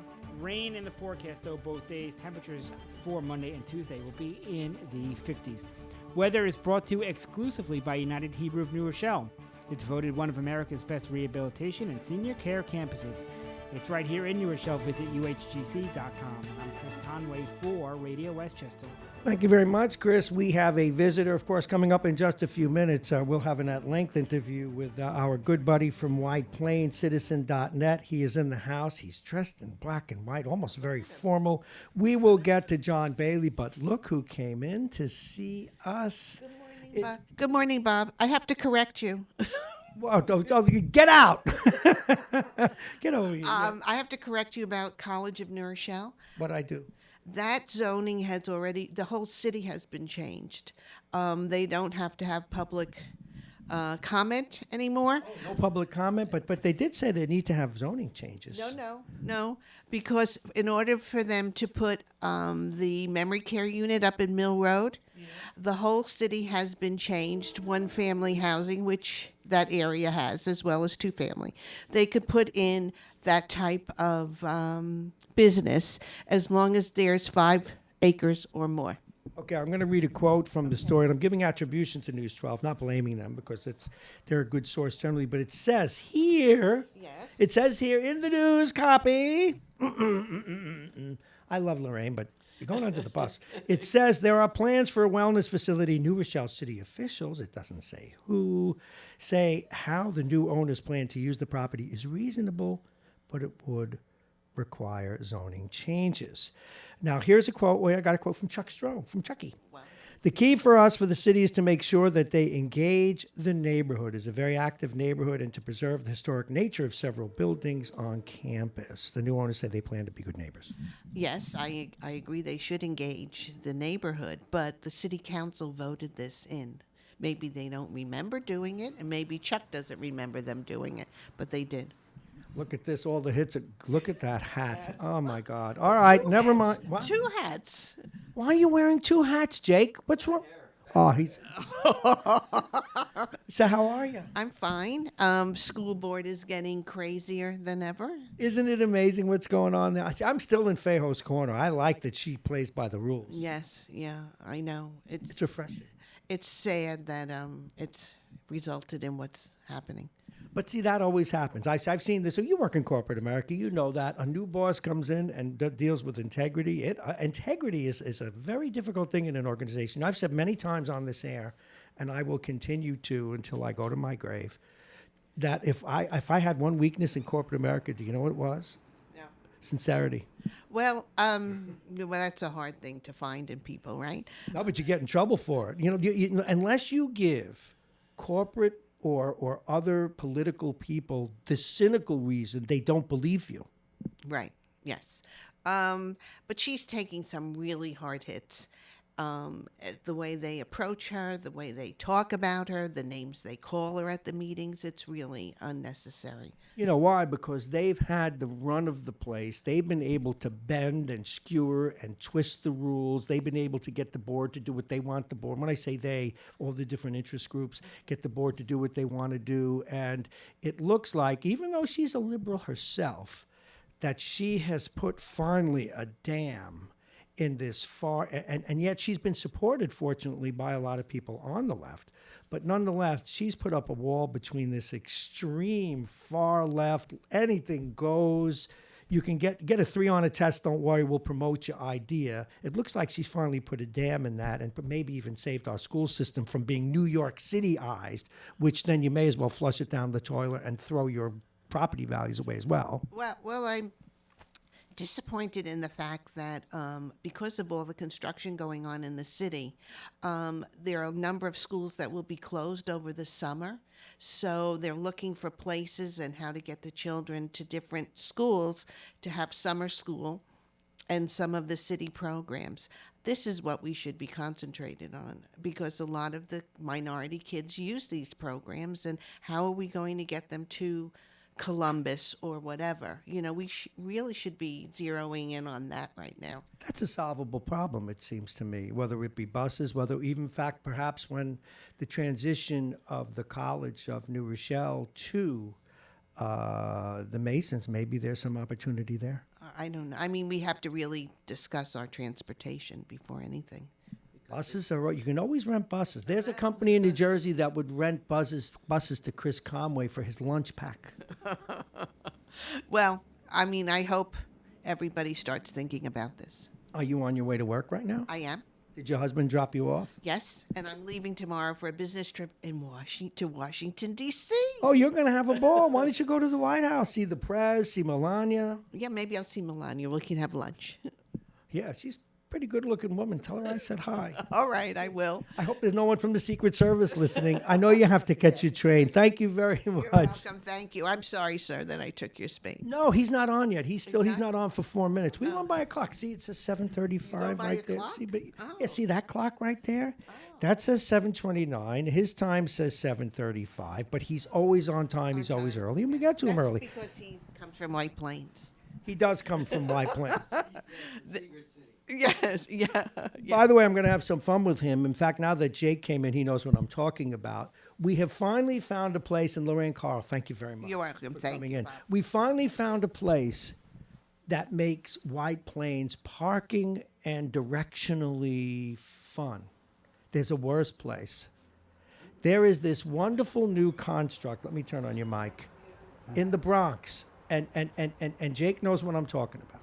Mm-hmm. A wonderful place where Montefiore has built, they have built a beautiful series of buildings and parking lots for health care, for the disabled, and what they've done is they've mixed offices with medical facilities so that you can't tell if you're in an emergency home, in a facility for the miserable and the diseased, in a cafeteria, in a hotel lobby, in a recreational area, in a parking lot lobby, in a paid lot, in a free lot, and your GPS, when it tells you got there, and I'm warming up, when it tells you got there, you're not even a half a mile close to it. And then when you actually get there, there's no single sign, there's no single kiosk, there's no individual who can even tell you where you're going. And God forbid if you're 2 minutes late to your appointment.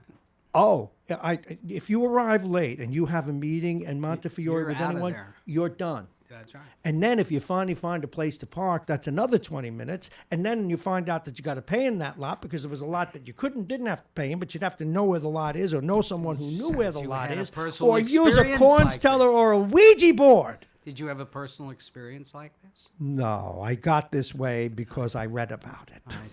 I was just Jake just knows. wondering. Jake and I had a meeting there. Yeah. See, if he knew these people, and they're wonderful people, and they're sponsors, but to find their offices, it would be easier to go on one of the rings in Saturn, okay, and park your car there.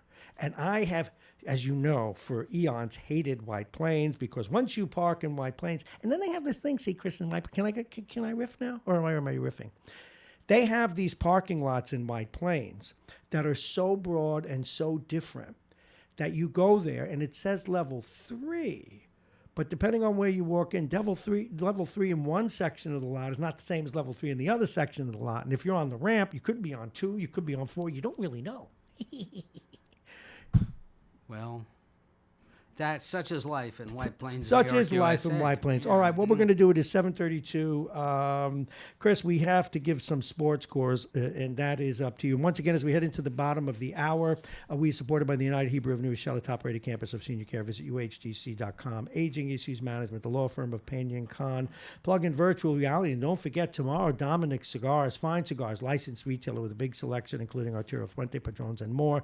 Dominic's Fine Cigars, located at 204 Boston Post Road in Larchmont. They're open 7 days. Tomorrow at 8 o'clock, you get Jake's picks of the week. He is on a roll. He's, what are you, 17, 12, and 2, something like that? 17, 11, and 2. He is on a roll if you trust a person that wears 2 hats. Let's find out what's going on in sports. And if you're just getting with it, we got big news in sports outside of the scores, don't we, Chris? Yes, we do. Big Mets news. Zach Wheeler, first of all, signs with the rival Philadelphia Phillies. 5 years, $118 million. He spent 5 seasons with the Mets. And also, the Mets have agreed to be sold to hedge fund billionaire Steve Cohen. This will take 5 years to complete. I could be dead. Why 5 years? Fingers crossed. In the meantime, current owner Fred Wilpon will continue to be the team chairman. The Mets are valued at $2.3 billion. That's according to Forbes. One score last night, or 2 scores actually, one pro, one college. Brooklyn defeated the Atlanta Hawks 130-118. UConn defeated Iona 80-62. And NFL, one game tonight. Dallas is at Chicago. And Pat Shurmur, the Giants coach, has announced that Eli Manning is, quote, very likely to start. Oh, too well, Eli. On Monday night when the Giants travel to Philadelphia. Give him back what am I saying? Give him back the throne. Tonight we have 3 games. The Rangers are in Columbus. Vegas is at the Islanders. And in the NBA, Denver is at the Knicks. I'm Chris Conway, Radio Westchester. Did they change the name of the NBA to the NBA? Bob, if I commented every time you mispronounced the word, we would be here till 3 p.m. You know what's good about being on this kind of radio? I can tell the story of when I was once in a room with 3 people who had speech impediments. And this is with all great respect to them. And I had to manage a meeting, and I was not aware that 2 of them had that. Mm-hmm. And it was very interesting. It's a funny story, but that for later, because I don't like to. In fact, 2 of them were very dear friends, and it was rough to get through the meeting. At any rate, Chris, thank you very much. So now you know what's going on in sports. Eli Manning may start. And also, there's a lot of rumblings coming out of the National Hockey League for those of you, and I know we have hockey fans that listen because they know I play and coach and I'm a hockey idiot.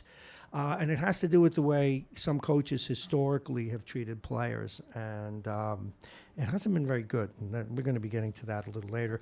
But first, it is time. He is in the house right on time. Now it is 7:35 here in the Queen City on the Sound. Here's the man from White Plains, our man in White Plains. He's the managing editor and publisher of WhitePlainsCitizen.net. He is the TV host of White Plains Week.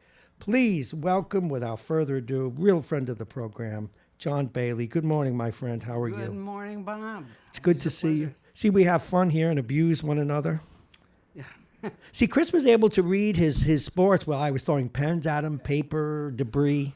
So the Wilpons have sold the team, but they're not leaving the team for 5 years. That's correct. Oh, man, 5 more years of lousy decisions. Oh, my God. Well, hopefully that they know money's coming in at some point. They'll be able to spend some more money. Also, happy holiday to you. Say likewise, right. Ow.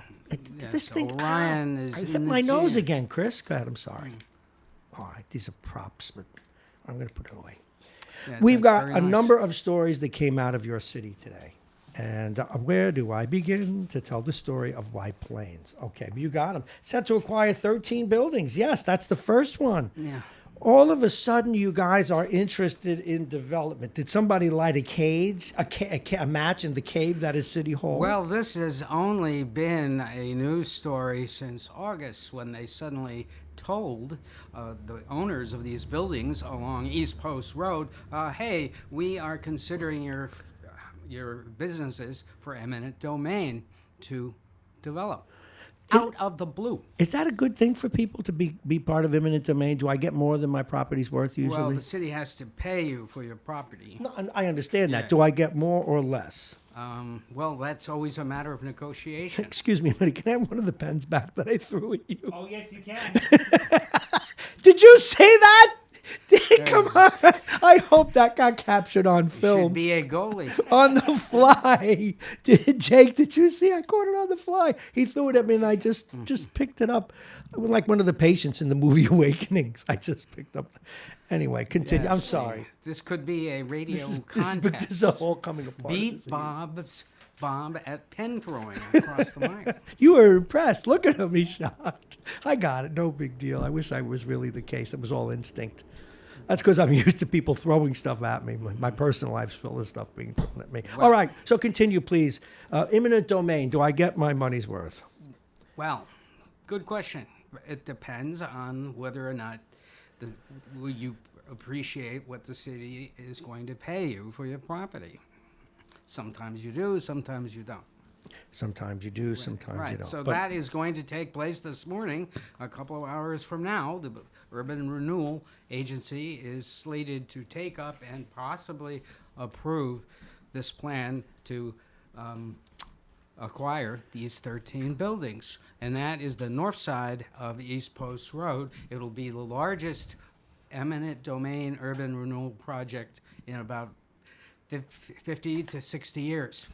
wow. But Yeah. why? What triggered it? Is it what's going on here? Well, in- they say that the area has not really grown. They want to improve the atmosphere down there. The buildings are old. It's tenementy, and it is just it's not a very pretty street. And it's right across the street from White Plains Hospital, which is rapidly expanding. Okay, what is the overall plan here? There isn't one yet. Okay. There is no projects to be But yet considered. you're talking 13 buildings.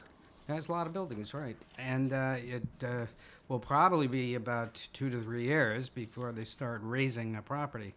But you never know.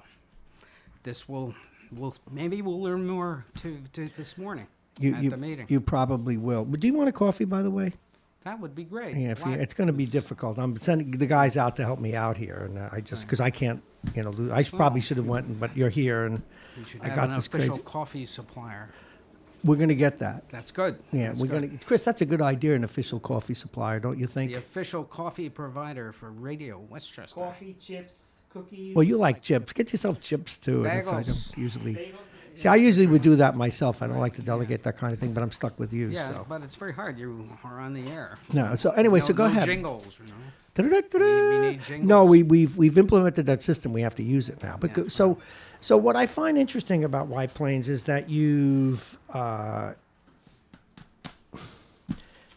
there must be a plan for them to want those 13 houses. There's got to be. But let's move on to something. Well, I think there is, since it was done without discussing it with the owners No, I think so too. All right. beforehand. Life in print journalism. Why did you put that second on your list? Well, because the River Journal, which has a paper that appeals to towns along the Hudson River, announced they were expanding yesterday. Good. Yes, they are going to do a northern version, and it has really grown by leaps and bounds. Are they online or are they paper? Paper, Good. but they have a website. Good. Before too. you leave, we're going to talk about that, and we're Yeah. going to talk about what it's like to prepare a show and why you still need hard newspapers, but we'll get to that later.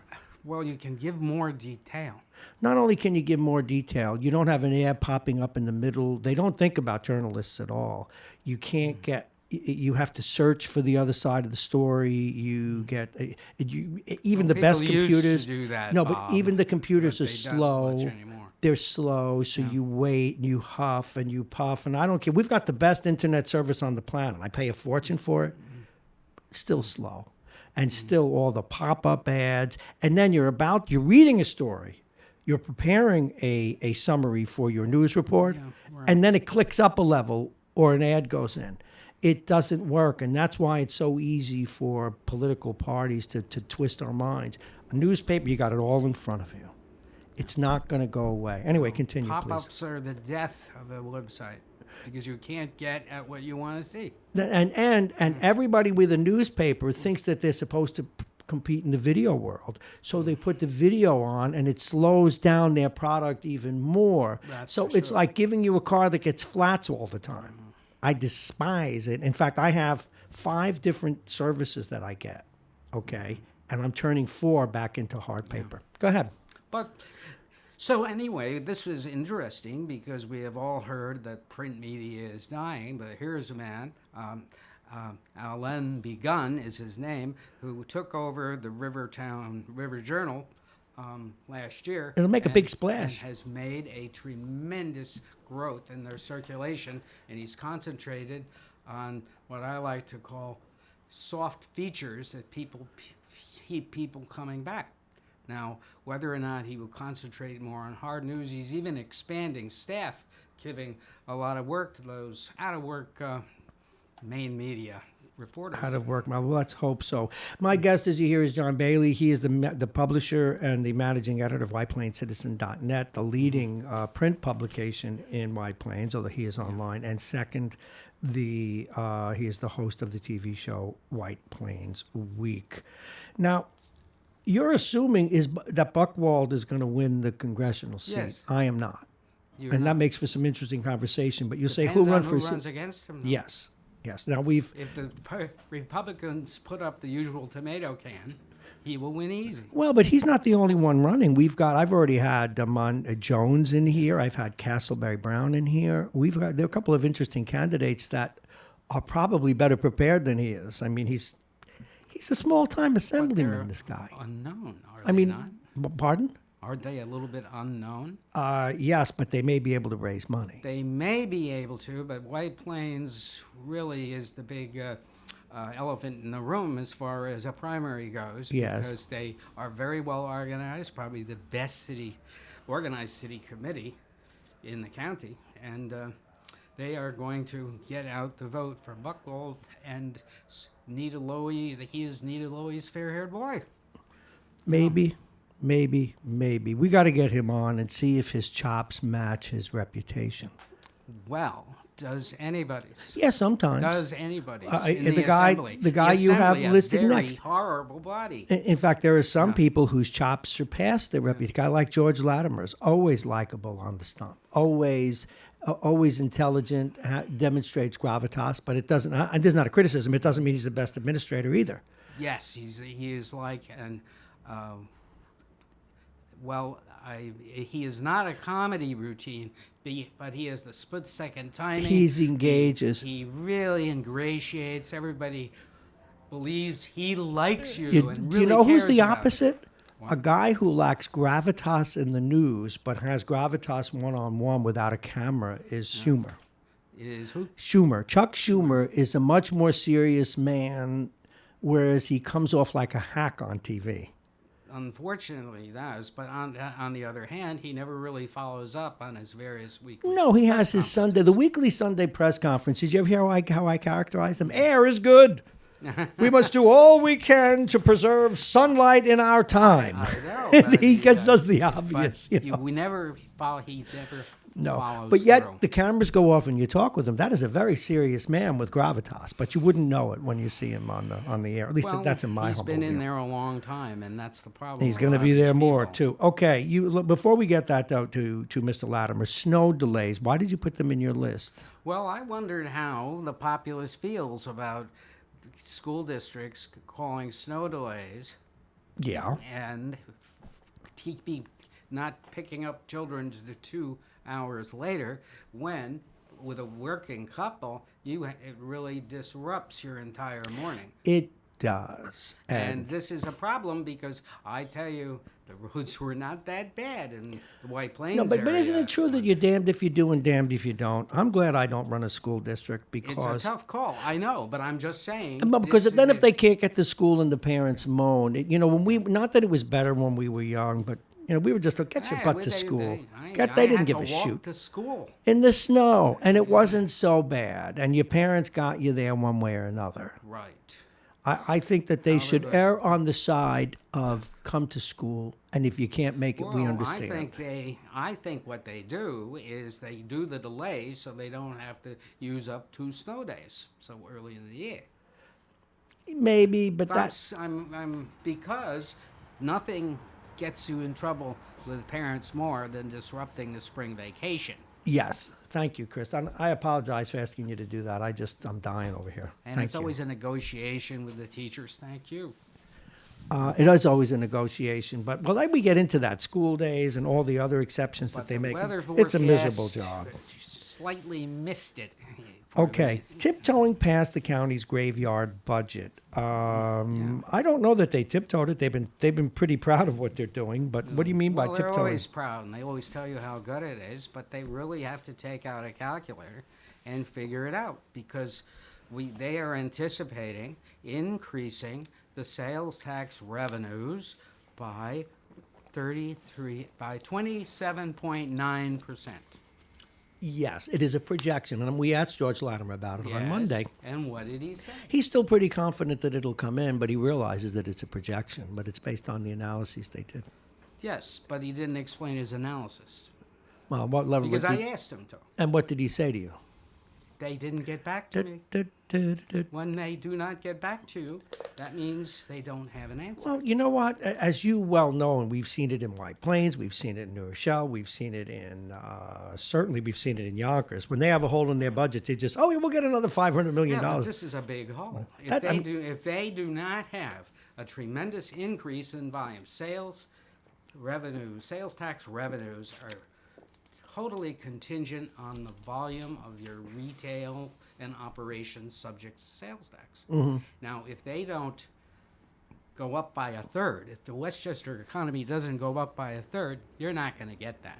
And I think this is a dartboard. A dartboard. I don't know that it's projection. quite a dartboard. I'm sure someone did the math. I used to write speeches. You can always come up with a rationale. But we have never had a 33% or even close to an increase, except back in 1992 when O'Rourke balanced the budget by including the sales tax from the following January in the current year Well, why budget. not? Well, this is what they do. What? And, it's just not the way to run a business. All right. Why are the sales tax reports late? Now that is a related, as we say in a related story. Yes, in a related story. Now, I don't understand it because they usually come out on the 19th of the month. 19th? And now we're almost 3 weeks late. Why is it? Are we getting too much jing in the state and they can't count it? Jing. Is that possible? Is that a new it's word? Going Gee, through Chris, the roof? Chris, is that Jing a new word? is Jing? money. Okay. Jing is I money. thought it was ching. Jing. I Okay. call it jing. Sounds Or like it is belongs in an illicit film. But Or go ahead. Bob, it could be that the sales tax is lower, and they're worried. Okay. What is it? Why would you really not get the thing done if you've got the good news? Well, you know what? You're absolutely right, and I hate to say that to you, but it does. I'm not that you're right with your conclusion, I'm but not you're right. right to question it. it's good. It's your Always job. in news, the question is why, Yes. and nobody wants to answer that. Well, because Ever. they don't know yet. Well, why are the now here you go Well, into they know. sports, and we're going to do this. Why are the Yankees wrecking the Bronx again? Where did Well, this? they have signed a deal with Nike for exclusive distribution of Yankee merchandise, and that means stores along the stadium aren't going to be able to sell Yankee merchandise. That is a death sentence for them. Well, but can't they just buy their wholesale from Nike? Well, what they do now is they get the merchandise from the Yankees, and then they sell them. But Oh, so now that it's Yeah. going to add to the it's going it's to add an to the exclusive. cost. Yeah. It's an Okay. exclusive fee, and so there's a big opportunity in the Bronx for manufacturing fake Yankee stuff. This is actually business opportunity. I'm being facetious. Business opportunity. Yes. The For the entrepreneurial Westchester type. Radio Westchester denies. You got to start a letter of indemnity on that one. I'm He not- is suggesting that people break the law. We are not. No, John we are Bailey, your not. home We are address not. and phone number, please. Copyright Social is security number. sanctioned. But that's business, and I But don't. no, you I'm know- just saying they're creating a real problem Yeah, here. but won't they all? But aren't these people This that is the sell? Bronx. You can't yes, do that to no, the but Bronx. aren't the people that are selling these things outside Yankee Stadium? Let's be fair. Haven't they had to pay someone for those goods? And aren't those goods? If they're not licensed goods, they shouldn't be doing it. Frankly. Right. I think so. But this is just another one of those really nasty public relations things that the Yankees have done to the Bronx for years. Well, I just. They tore down the old stadium. I'm one of the few people that didn't want them back in the Bronx. I'm not a big fan of it. I'm going to get myself in trouble, but I mean that is an interesting borough. To But say I the mean, least. I used to be a Yankee fan, but no more. I mean, I love the city. I like the Bronx and Brooklyn in general, but the Bronx is a tough place. Well, that's right. That's why you don't do that to the Bronx. Well, it's better than it was. I went to a game in the '70s, and there was people sticking their heads out of the jail, yelling at me on the way to the ballpark, and that left a permanent atmosphere. impression. What? It was atmosphere. Yeah, When you I'm had the jail right beyond the right yeah, field, someone yelling from behind It bars, just- "I'm going to shiv you, young boy." No, I didn't like that at all. Anyway, okay. Yeah, I love the old stadium. Yeah, And well, when they you can love remodeled it. I mean, I love the Yankees and I love Yankee Stadium, and they do make it safe around there. But you need an armed guard to go to Yankee Stadium. Do you still need an armed guard to go there? That may not be fair. Well, it's a lot safer than it used That to it used to be, because before you needed to go in. You needed to go in with the but Seventh the- Army. Okay, hopefully the Commissioner of Baseball will throw some heavy penalties on the Houston Astros. No kidding. But do you think they will? And also, isn't baseball going to have the same issue with this? And let's turn on the mic because Chris is also a sports guy. Yeah. Aren't we also going to have the same issue we did with PEDs, where we're going to find out they're not the only team and that it's a broader scandal? You can join the. Well, Manafort is actually being tough on the cheating, whereas He's being nobody's tough on now cheating until anywhere everybody's involved in it. else. Yeah. Yes. But my feeling is I salute Manafort. It's the first really good thing he has done after all these stupid rule changes, wrecking the game. Which But- rule changes are wrecking the game? Supposedly the pitcher has to deliver at a certain time. Why not? And then It's the only sport. Do you think in hockey, when I'm coming down the right side, someone says to me, "Don't worry, Bob, we're going to give you 10 seconds to decide whether to go right or left"? No. I've got to either go right, left, get hit, or get rid of the pitching puck. is a thinking game. Yeah, but you don't. If you can't think in 20, yeah, but the whole sport should be to do it within a time frame. Oh, look, Chris is going to throw a punch at me. 5 seconds, please, to determine whether I'll duck. I also don't like forcing a reliever to face three batters. Well, that's ridiculous. That is That's a all. terrible Yeah, because the strategy. guy could be here. And you don't understand. I mean, of course, it would eliminate the lefty-righty switches that are ad infinitum. But Plus, there's an article at Sports Illustrated where that has gone down anyway. The guy who comes in for one batter, that is dropped precipitously. Yeah, it has. So it's not even really much of an issue. But anyway, the quality of managers is. Well, that's dropping precipitously as Yes, well. it is. Because they want all little yes babies in there. The GMs are running Well, the teams. true. Now And they're the- trying to run the game by computer now. Yeah. But how about the Mets new manager? Man, what do you got? behind The same disease he the does Mets today? New manager, who apparently helped design the Houston sign ceiling. Yeah, that's going to be quite an issue. Who? It Which? really Who helped design it? Carlos Beltran, Beltran. the new Mets manager. But he says he know nothing. Yeah, but if it comes out he does. I we're know looking at a nothing, lengthy- Sergeant. No, he's. lengthy suspension. I hope he Yeah. does because he's just another little lapdog that they brought in to do with the. I hate those kinds Will of managers. Pond hire. I might add. Another. And to Bob's point, that's Oh, Wilpon, let's go. Go ahead. well, he's going to be gone. Well, But he should- it'll take a couple of years, unfortunately, apparently. Not soon enough. But to Bob's point, Beltran, one of the reasons why he was hired apparently is because, quote, he was willing to work with the general manager instead of hiring Joe Girardi, who would have done his own thing and ignored. Well, you got What upstairs There said. has to be a partnership. I mean, sometimes. So that's one way to put it. No, because sometimes the GM. One of the reasons the coach in Toronto in hockey got fired was he didn't want to coach the team he had. The GM selects the players. You make the best of it. That's your job. But then the GM should back off. Now, if there are times when the GM will say, "We're trying to trade this guy. We need you to play him." I get that, but he can't be making the day-to-day calls. The Well, there manager was a has to. report that he was the Mets general manager was actually doing that. There was a game in Arizona where apparently he called the office from his apartment in New York. He called the clubhouse in Phoenix, telling the Mets who to pitch that night.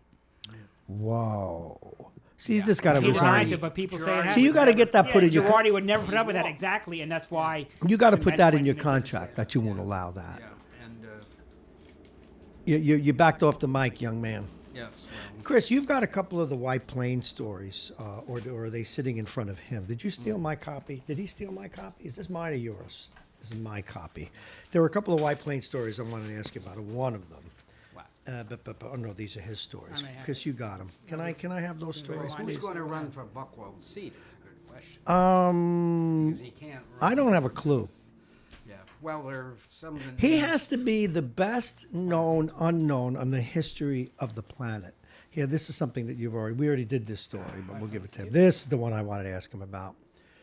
You guys had to rally down the immigrants on key issues ahead of the 2020 legislative session. What do you know about that? What do you know about this story? That's right. That's the one I wanted to ask you about. Well, I mean,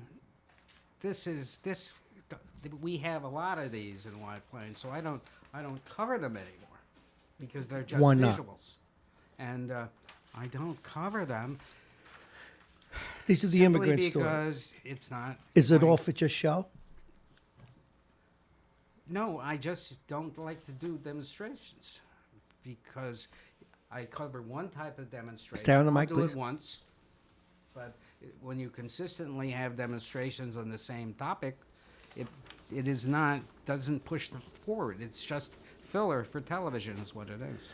Okay. That's my feeling. I guess you've made your point. Demonstrations. Well, you know what it is? I don't know if you know this, and people are probably sick of me saying this. I don't cover ethnic parades, and I will not put them in the news. Not unless Well, somebody I gets stopped shot. doing Then I that might put too. the murder in I there. So stopped some of the doing that parades too. get in the news. So I agree with you because it's just It's divisive. they're well. It is. It isn't. It's I don't only- want to see you it's waving another just flag. For a liberal, I know this is If for you God. cover one, you have to cover them Yes. all. That's the problem. Well, no, and Yeah. yes, and Yeah. but my point is, Yeah. there are some countries that shall go nameless. If you're bragging about that country, but you're here, if you want to brag about your culture, fine, and that's what your family, your culture and your religion belong in your house, not in your sexual proclivities. Yeah. So we don't do Columbus Day. We don't do now. I don't have to do St. Patrick's Day because I don't work in that locale anymore, and that's with all due respect to what they do. It's a really good thing for my old station, for their listenership. But getting back to the Buckwald seat, the problem is who are you going to find that has the credentials to actually run in the to go to the assembly and know what to do? Or maybe you don't have to. Wait a know minute. what Since to- maybe you're when? told what Since to do. when did you need? Well, this is obviously the Since White when did you Plains need seat. prerequisites for this? What are you nuts? Yeah, I thought that Nadine Hunt Robinson would be a good choice. She would be. Yes, The- because she's smart. No, she again, has guts. I'm and, still trying to find out. I'm sorry to talk over you because we have to go. We got to get Jake in the seat. But I'm still trying to figure out how Buckbald is the most known unknown in Westchester. He may be, He uses the Latimer technique. He goes everywhere, says Well, we'll see. hello. We got to He get him seems in here. very Maybe I'll nice. fall in love with him. I don't know. We'll see. We'll find out. But as always, never fall in love with a politician. Yeah, no kidding. Unless she has great legs. see, no, I didn't say that, Chris. No, Jake, I didn't say that. stop that. Right. See, No, but I'm he not knows like his the rest of you. audience. See, I'm not like the rest of you. I am absolutely Seriously. blind. I am blind to whether or not it's a man or a woman, or they're beautiful or they're not, or they have nice legs. Or any. You are all audience, listeners, just carbon-based You know life forms. something? We got to do the weather. I know. Wish I could believe that. Now, John Bailey, thank you very much. Read his paper, pleasure. whiteplaincitizen.net. Also watch him on television, Wall Street Week. Jake's in the White dock. Plains Week. White What did I Plains say, Week. Wall Street Week? Yes, you did. Shut up. That's how I stole the title. We're going to go to Chris Conway with the traffic, and not the traffic doesn't start till the new year, with the traffic and weather. I guess we can start saying that. But he will share the weather with you. And Jake is in the hot seat. We have a lot to ask him. Plus, he brought in more letters. Jake, you're up. But first, Chris, you're on. It's 34 degrees here along the Sound Shore, the station at the station. Today it will be a mix of sun and clouds. The temperatures will reach about 40 degrees. Tonight partly cloudy down to 28. Tomorrow mostly cloudy, a mix of rain and snow, so some snow may return. The temperature will be in the mid-40s, so at least it won't stick if we do get some flurries. Saturday mostly sunny skies, highs will be in the low 30s. Sunday mostly cloudy, highs around 40. Monday and Tuesday, it will warm up, get into the 50s, but we are looking at rain both days. Weather is brought to you exclusively by United Hebrew of New Rochelle. It's voted one of America's best rehabilitation and senior care campuses. It's right here in New Rochelle. Visit uhgc.com. And I am Chris Conway for Radio Westchester. Thank you very much, Chris. It is 8:02, and Jake's going to get settled in the seat as we say goodbye to John Bailey. And an old friend has popped his head into the studio. The former Prince of Westchester, now he's a political operative, so we've got to be careful. Jovan C. Richards. We'll talk to him a little bit. But Jake, I see we have new letters. New letters to Bob. Let's see what we have. These are the questions. This one, letter Listener one. mail. What's that? Listener mail. Listener mail. Your mic is on. You have a lot of spunk. What were you like as a kid? Did your teachers hate you? Sincerely, Madge in Mamaroneck. No, they didn't hate me, but I was a good student, not a great student. If I liked the subject, I was there. If I didn't, I kind of checked out. Although one teacher did twist the cartilage in my ear, my mom had to go up and visit her because I had a propensity, as you might guess, to talk too much. But no, I was actually a respectful student, though. Although I was punched in the head once by Sister Georgina Louise. Once? Yes. Well, let me explain. What happened was, I was truly innocent. Talk about a hoax or a witch hunt. This guy, and I remember, he was 50 years ago, so I can say this, 55. Dominic DeAmber was his name. Told the teacher, F you, which it just didn't happen then. He mumbled it under his breath. And we used to call her Cannonball because she was kind of round. And she used to turn around and she looked at me and how bold, crack. And I said, I didn't say it. And she believed me. And I didn't go home and yell at my mom. It was just, so those are the only times I got in trouble. I got in trouble in first grade for kissing this girl, Roberta. But then it was bad, right? I kissed Roberta. You think that's going to come back to haunt me in the Me Too movement? That in the first grade, I kissed Roberta on the cheek. She was a cute thing. Don't look Horse at me. and buggy. Yeah. Back of your buggy. It wasn't quite horse and buggy days. All right, letter number 2. Since you claim to be so agile on the ice, would your grandson get the best of you if you played against him? All right, that's a good question. Puck and Pelham. I'm going to answer it very directly. In a small area, and I say small, I want to say, I'm not saying 4 or 5 feet, 30, 40 feet, I still have better, my first 3 steps, because I have these very big muscle legs. My first 3 steps are still better than him, but if we play full or even half rink, I'm doomed. I can't beat him. He can fly. He's very strong. He's got much better hands than I do now. But in close quarters, like a lot of old players, I'm dirty. I'm a little nasty with the stick. And so that's the answer. But yeah, he would get the best of me, but not in close quarters, not yet. His muscles aren't fully where they need to be for the first 3 steps. And so he needs to get those going. For 3 steps, I can sort of run on my skates. Does that make any sense, Chris? Yes. I think you gave Puck a nice answer. Puck and Pelham. Okay. Is Chris your best friend? No, I despise him. Yeah, we hate each other. I've always thought I would make a great sidekick. Do you two fight crime when you were off the air? God bless Colin, Colin, and Rye. No, we don't fight crime. Says you. I like to consider myself an amateur. We fight Like sleep. a sort of a Batman type character. We fight sleep, but we have off air. We've occasionally played cards, and I will let him testify. Who's the worst card player you ever met? You. There's not even a number 2. It's not even close. But who has great celebrations on his occasional wins? You do, but they are very, and let's Very stress, infrequent. very occasional. Fine. Letter number 4 at 8:06. I'd like to Uber you. Ooh. Uber me over a meal. Is Uber a new position I didn't know about or something? Anyway, over a meal. What is your favorite? Looks like you could stand to gain a few pounds. No, actually, it's some of it. I still need to lose 10 more. Stash. No lasagna. What is my favorite food? Oh, God. It's probably still the basics. I'm your basic Italian that way. Pasta, things like that. But now a good roast beef dinner, you could own me. A good roast beef dinner with a baked potato or with mashed potatoes when you build a little, when you make like the little volcano. Mm-hmm. I haven't had one of those, though. Really good one of those since my grandma. And I love chicken. Love chicken. All right. Letter number 1. Oh, I have Spunk. Oh, I did 4 letters already.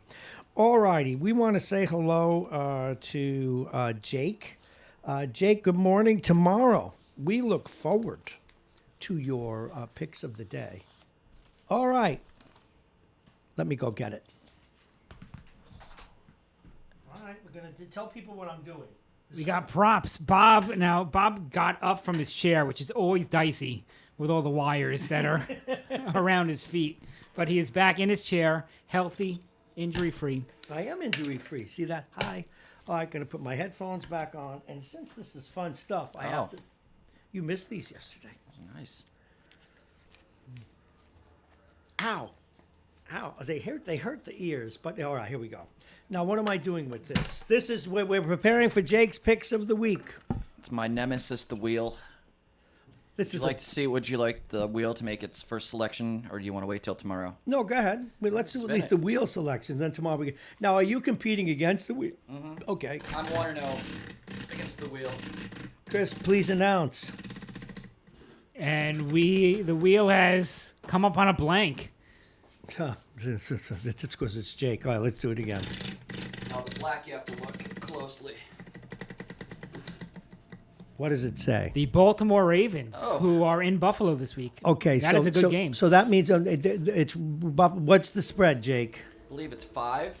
Okay. Now, you're not going to announce the pick to tomorrow, but so people can see 5.5. what The they would do. Ravens are favored by 5.5. 5.5. Okay. So the wheel is picking the game, and then you handicap. Probably be going directly against the wheel in that game. I looked Okay. at that game. You think you are, but tomorrow becomes the official pick. And I must remind folks, this week's picks are brought to you by Dominic's Fine Cigars, licensed retailer with a big selection, including Arturo Fuente, Padrons, and more. Dominic's Fine Cigars, located at 204 Boston Post Road in Larchmont. They're open 7 days. Now, Number 2. hear ye, 'cause step right up. St. Bobby's Bazaar. Ooh, Cowboys tonight. I was going to pick the Cowboys tonight as well. Okay, but who are they playing? Give us the basics. They are playing the Bears in Chicago, favored by 3. Favored by 3. Okay. Favored by 3. All righty, so that's the third game. How many are we going to do here? That's the second one. Okay. We can do 3, 4, whatever. Okay, let's go. It's your show. Yeah, but this is your segment. Produced by the Jake Schaefer. Vikings, big favorites. Against who? They are favored by 13 at home against the Lions. Is that a lion? That is not a Roar. say. No. The wheel's taken all favorites so far. Okay, let's do it. I'm going to spin it the other way. Jake's picks of the week. Oh, the Bills can't have that one. They'd be going directly against each other, so you got to respin. You already got the Ravens. Yes, I feel like a soldier of fortune. That is the Buccaneers, Tampa Bay. Tampa Bay. They have a football team in Tampa Bay. Are they any good? Favored by 3 at home No. against the Colts. Okay, I want to do one more because I'm interested. If Eli plays, will it change the line on It him? did. The Giants are bigger underdogs, so I will be picking Wait that a minute. game as They're well. bigger underdogs They were because he's in 8.5 there? point underdogs, and then Keep in word mind, came out. Eli Manning is not good. Keep that in mind. when you That's think not of- true.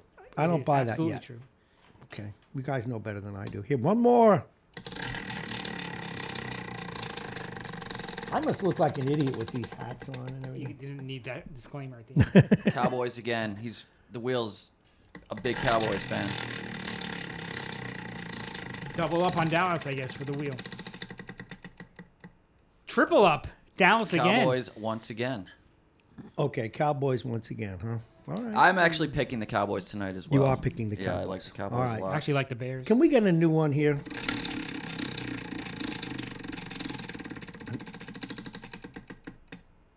Seahawks. They are in a pick'em game against the Rams in Los Angeles.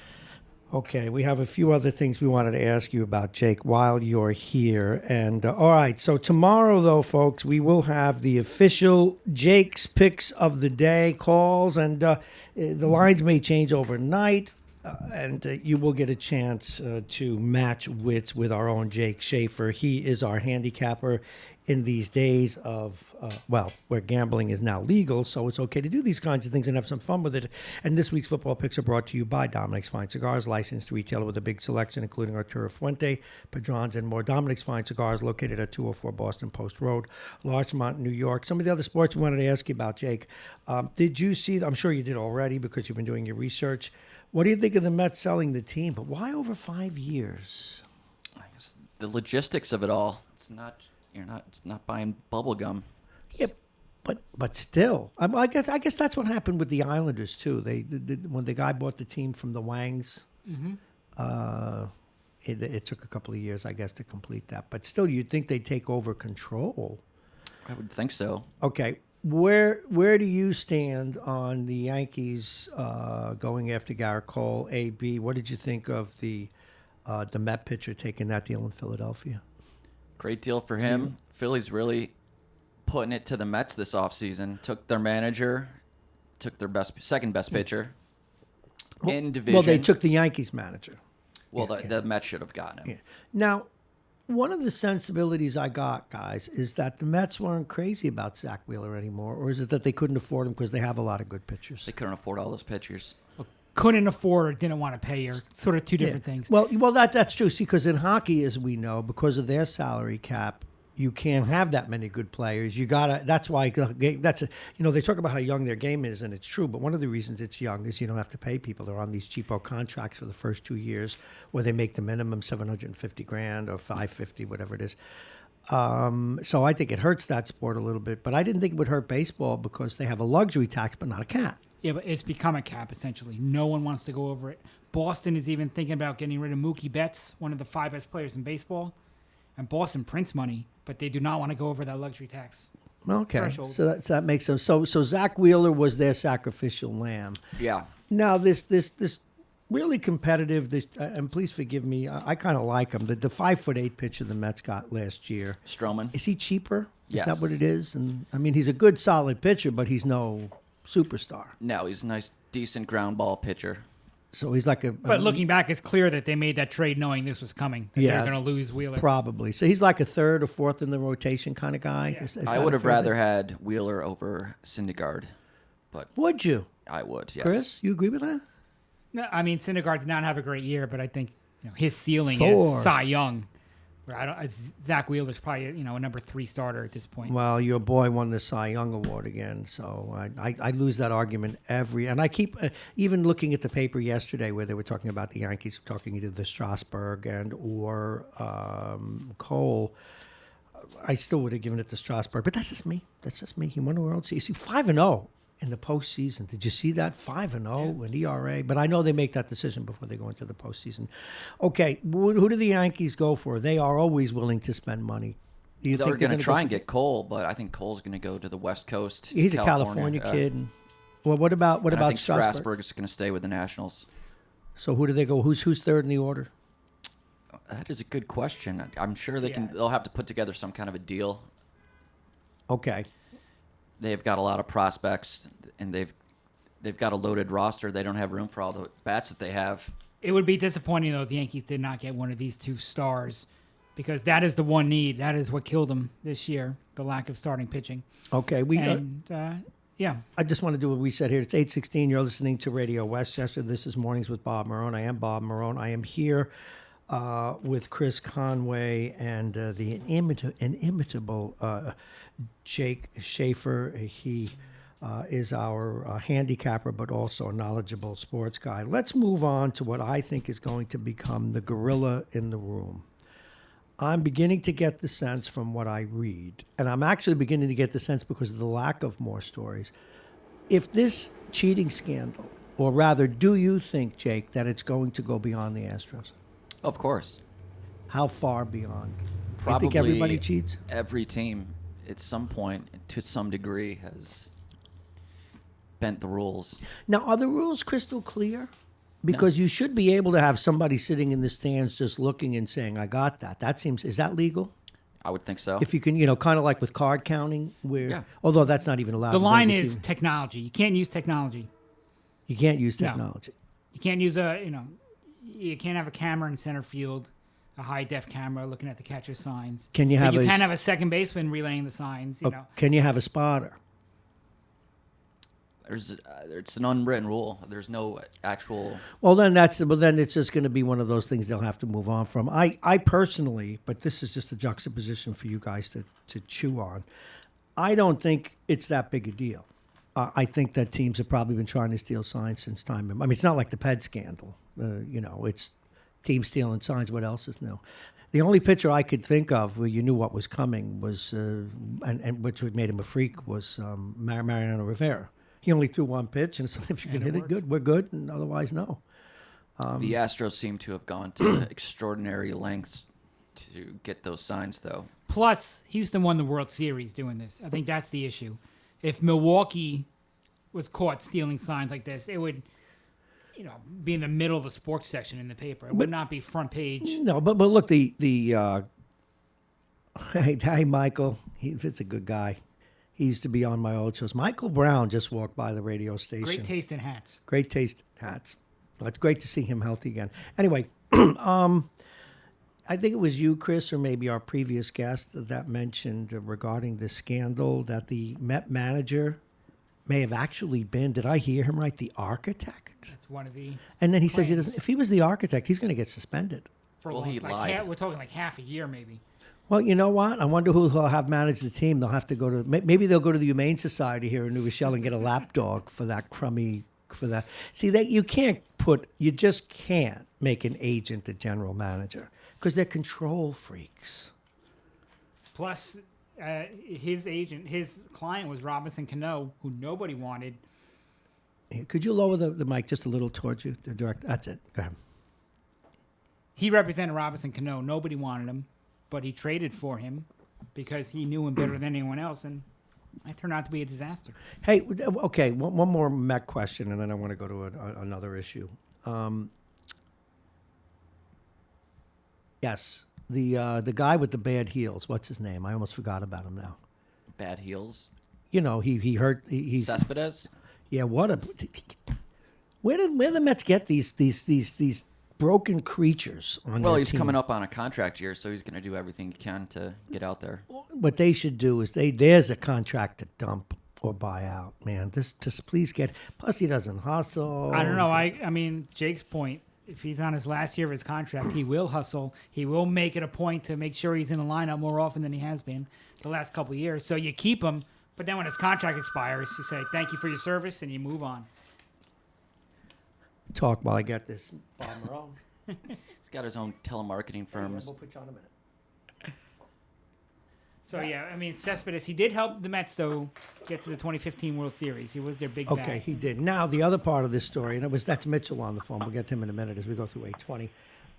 Hold on there, Mitchell. And again, we have to put an enunciator on there. We don't have a light on that phone yet, so you have to hear it. Sorry, folks. Although my old station, we always had the phone ringing. I hated that. Anyway, I digress.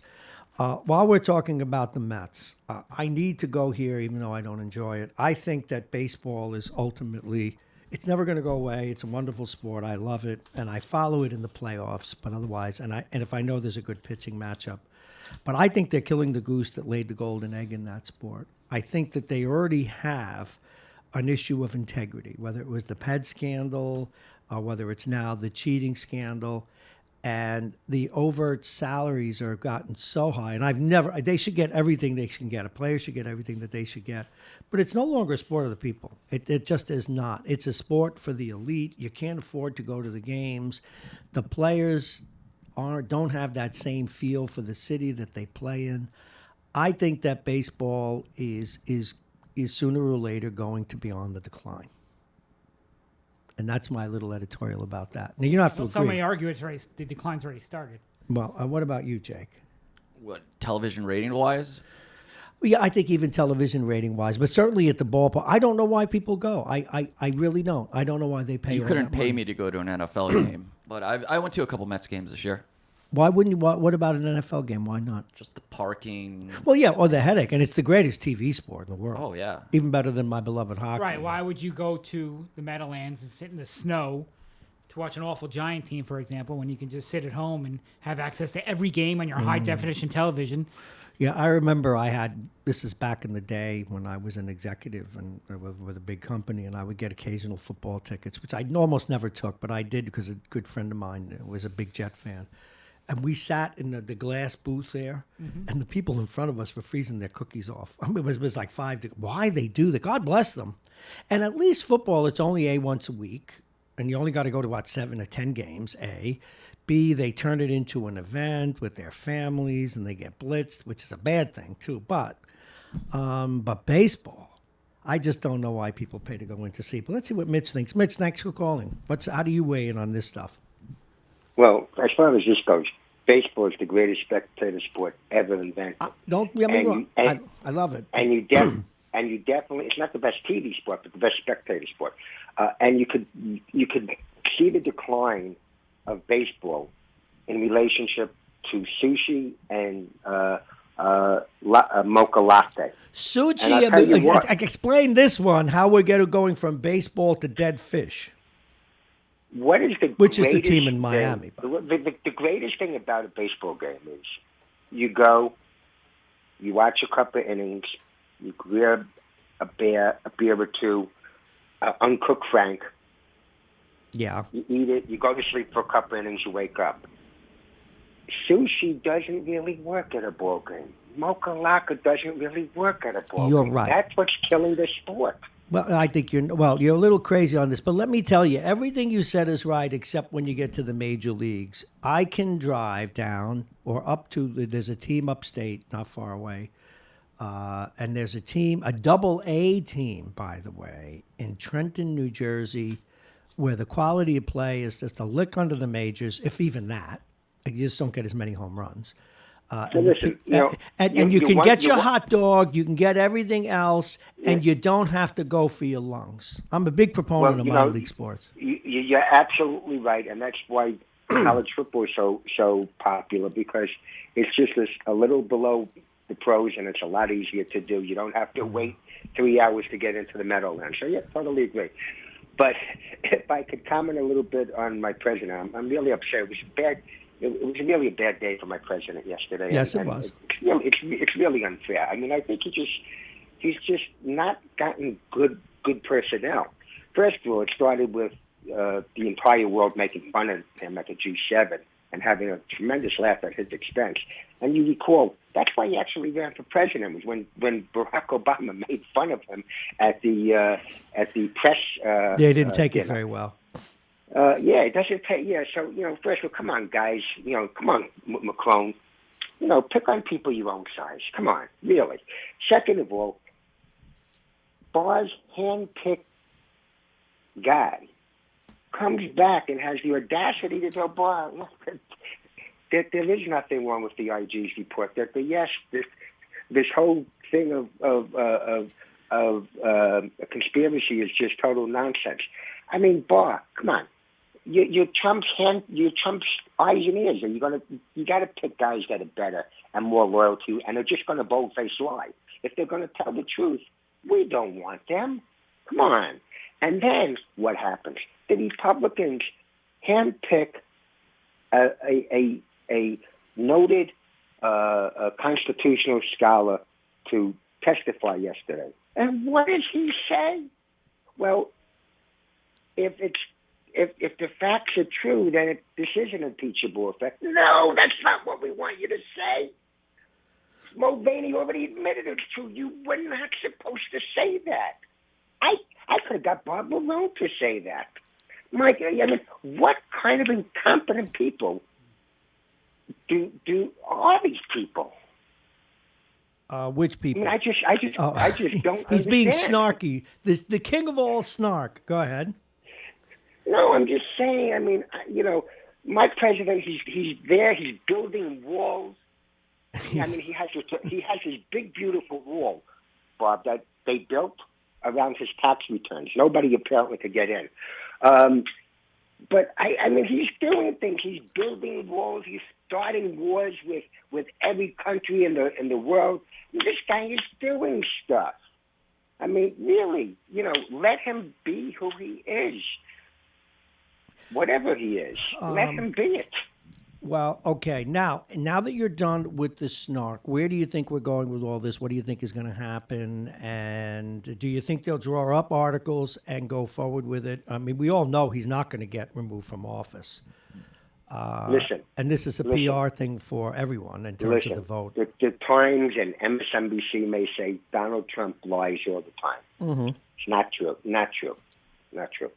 When Donald Trump said I could shoot someone in the head on Fifth Avenue and I wouldn't be convicted, he was right. And that's where we're going with this. Because some of your callers who say, woe is me, he wasn't my, he wasn't my choice, but he wasn't my pick, but I had no choice, they will follow him to hell and back. So no matter what he does, he's going to, no matter how guilty he is, and boy, oh my goodness, is this poor guy guilty? But he's going to be exonerated. And you know what? The shame of it is they can exonerate him and still find fault in what he did. Just say it's not, just say in my opinion. Well, yeah, that's where I stand on it. I think that he did. I think there was quid pro quo. I think other presidents have probably done it. But as I tell people all the time now, deny it, and if you believe it, and it really boils down to, is it impeachable? But see, that's to me. Don't deny. I didn't deny. When Clinton was being impeached, I didn't deny that he did what he did. Yeah. I didn't deny that it was wrong. It was totally wrong. I just felt that it wasn't enough to impeach a president. Now, there were people, and his was more black and white as well. Now, the only thing in his case, I don't go there because one of the things that I argue with a lot of callers on is every time we mention Trump, we got to talk about Hillary, and we got to talk about Barack, and we got to talk about... Lock her up, baby. Lock her up. No, but yes. Let me finish this point because I want your reaction. By the way... The greatest witch hunt in politics was going after Clinton on the Whitewater scandal and then winding up with a relationship he had with a woman 30 years ago. Well, that was a witch hunt, but yet it was legal. Bob, I agree. But you know what? To my friends on the right who say lock Hillary up, I totally agree with you. If it would mean keeping her off the airways, God bless. We should lock her up. Otherwise, Yeah, I was just let going her to tell him spend that. let her spend her days with her beautiful grandchildren and stay off the No, airwaves, I couldn't please. agree with you more. By I'm the begging way, she was on. She had a good interview. Stern does great interviews, and I got to get the whole transcript. It was a tremendous interview. He does great. It was a tremendous. You know, one old over the hill comedian talking to another old over the hill politician. It was fantastic. Now, to be 'Cause fair to you, both of Stern them- has evolved. He does much better interviews. He kind of like Imus did in his later years. He does better radio than he did when he was younger. Well, Stern actually does get out good interviews and does get some good information out. But seriously, I was a big supporter of Hillary, but it's time to let. Oh, it's time the to new go. breed- My God, yes. See, even whether it was her own doing, whether it was the way she was caricatured, she's damaged goods. She's got to go. It's like Hillary reminds me of a great athlete who just like 20 years after they retired still thinks they can make a comeback. Yeah, she's a little bit like Larry King, a little bit like Alan Dershowitz. They should just go. All three of them. And Wonderful, intelligent, great people. Please go spend time with your and grandchildren. the guy who should have the tiller on that boat is Rudy Giuliani. He should be taking the whole bunch of them out and saying, we got to get out of here. I just got to tell you, I don't know about you, but I've had some very close relatives who sadly suffered with dementia and Alzheimer's. Yes. I got to tell you the truth. I really don't see the difference between them and Rudy. Well, no. Actually, can I say something seriously? And I'll never, ever forget this. I lived next door to a jelly factory as a little kid. And I got very close. I didn't have a dad. And the guy that got me interested in politics, by the way, and I wrote a column about it 10 years ago. Politics, science, things that who knows what. Not that I've amounted to anything great, but I've had a pretty successful life, and I can attribute a lot to him. At any rate, he'd had a stroke. And one day, and if you want an honest opinion about yourself, he calls me one day from the hospital, trying and asks me how he can get a hold of me. And he starts to talk about, that Robert, which is what he called me. I really love that kid, and I haven't heard from him from a while, and he does and most of it was good, but then he told me the things that he didn't like about me. And it is, and it is freaky. And God bless people who've had strokes. In fact, once you've met someone who's had a stroke or who's had brain injuries, you realize that this whole notion that you have a soul that is not connected to your body is nonsense. Because whenever I get somebody on the show who tells me about these near-death experiences, I tell them, when the brain cells die, then talk to me. Well, I will tell you something. Just sadly about strokes. An aunt who helped raise me. Yeah. She had to go in for some heart surgery, and the doctor comes out and tells us that it was that the operation was a success, but that my aunt suffered a major stroke. Yeah, it's just hard. And I looked at the doctor and I said, I don't know if that's your definition of success. Yeah, absolutely. Well, listen, I got to go because I got a guest coming on. So I got to go. Thank you very, very much. Really appreciate it. Take care. That was, of course, we're going to wait now. We'll be here from Andy Spano in a minute. But I did need to ask you this, Jake. Did you listen to that whole interview on Stern? Was it as good as has been reported? I read excerpts. Yeah, it was very good. I also think it's pretty obvious that Hillary's going to run. Why else? No. Why else would she go on Howard Stern? Well, he's been trying to get her for a while. He's been trying to get her. He used to have just now President out of Trump the on blue, all she the time. decides to go on. You know what? She get more votes than their far left knuckleheads, but I don't think she could beat Biden. And that is my cue. We need to move on. We're going to get a quick. It is 8:34. Coming up next, Andy Spano will be with us for the remainder of the bottom of the hour, but we want to share the weather with you first. We'll talk with Richard Thomas at 9 o'clock. We have a lot to talk about with him as well. But coming up, Andy Spano. First, though, here is our very own Chris Conway with the weather. Chris, good morning. Good morning, Bob. It is 34 degrees here in New Rochelle. Today, a mix of sun and clouds. Right now, more sun than clouds. Temperatures will be around 40 degrees. Tonight, partly cloudy, getting down to the upper 20s. On Friday, mostly cloudy, mix of rain and snow. Temperatures will be 44 degrees. Saturday, sunny skies. Highs will be in the low 30s. Sunday, mostly cloudy. Highs around 40. Monday and Tuesday, warmer in the 50s both days, but rain is expected. Weather is brought to you exclusively. Does that sound like rain? It does. Okay, go ahead. Tremendous.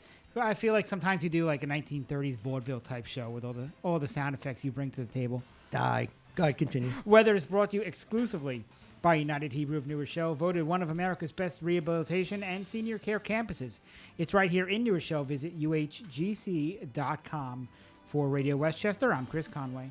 Chris, thank you so very much. The bottom of the hour is also brought to you by our friends at United Hebrew of New Rochelle, a top-rated campus of senior care. Visit uhgc.com. Aging Issues Management, the law firm of Payne and Kahn, Plug-in Virtual Reality, and Dominic Cigars. You heard from their man earlier, Jake Schaefer. His picks tomorrow, you've got to tune in at 8 o'clock. Dominic's Fine Cigars, licensed retailer with a big selection, including Arturo Fuente, Padrons, and more. Dominic's Fine Cigars, located at 204 Boston Post Road here in Larchmont. And Jake is doing well. If he were an investment manager, he's, 17, 11, and 1. He should be a stock picker instead of a nose picker, which is what he is. All righty, we go next. We love this guest because he's been out of office a while. He's the former county executive here in Westchester. He's been an educator. He does work for the Election Commission now for the state of New York. But his work now as a political analyst is both informed and, quite frankly, at times even fun. Please welcome Andy Spano. Good morning, sir. How are you? I'm fine. Good morning, Bob. It's always great to have you. And is it fair to say, even though I have headaches from it, that we live in interesting times? Oh my God! And so it begins. I can't get enough of it. To just try to put the pieces together. But I mean, it's not only here in the United States; it's throughout the world. I mean, I start my morning with the New York Times. Then I get some clips on various TV shows on Fox, MSNBC, and so on. And, and then pick up what I got to talk to some friends. And boy, oh boy, every day is something new. Every single day. But you know where I envy you is like the EMS worker or the surgeon that's seen it all, or at least close to all of it. You don't bang your head against the wall the way the rest of us do. Like, I actually get calls from regular callers off air who are regulars, and I've got to calm them down, even whether they agree or disagree with my own position. The stuff that we see every day. I actually told one guy last night, please go watch a ball game. You're going to get a stroke. You're going to pop a blood vessel.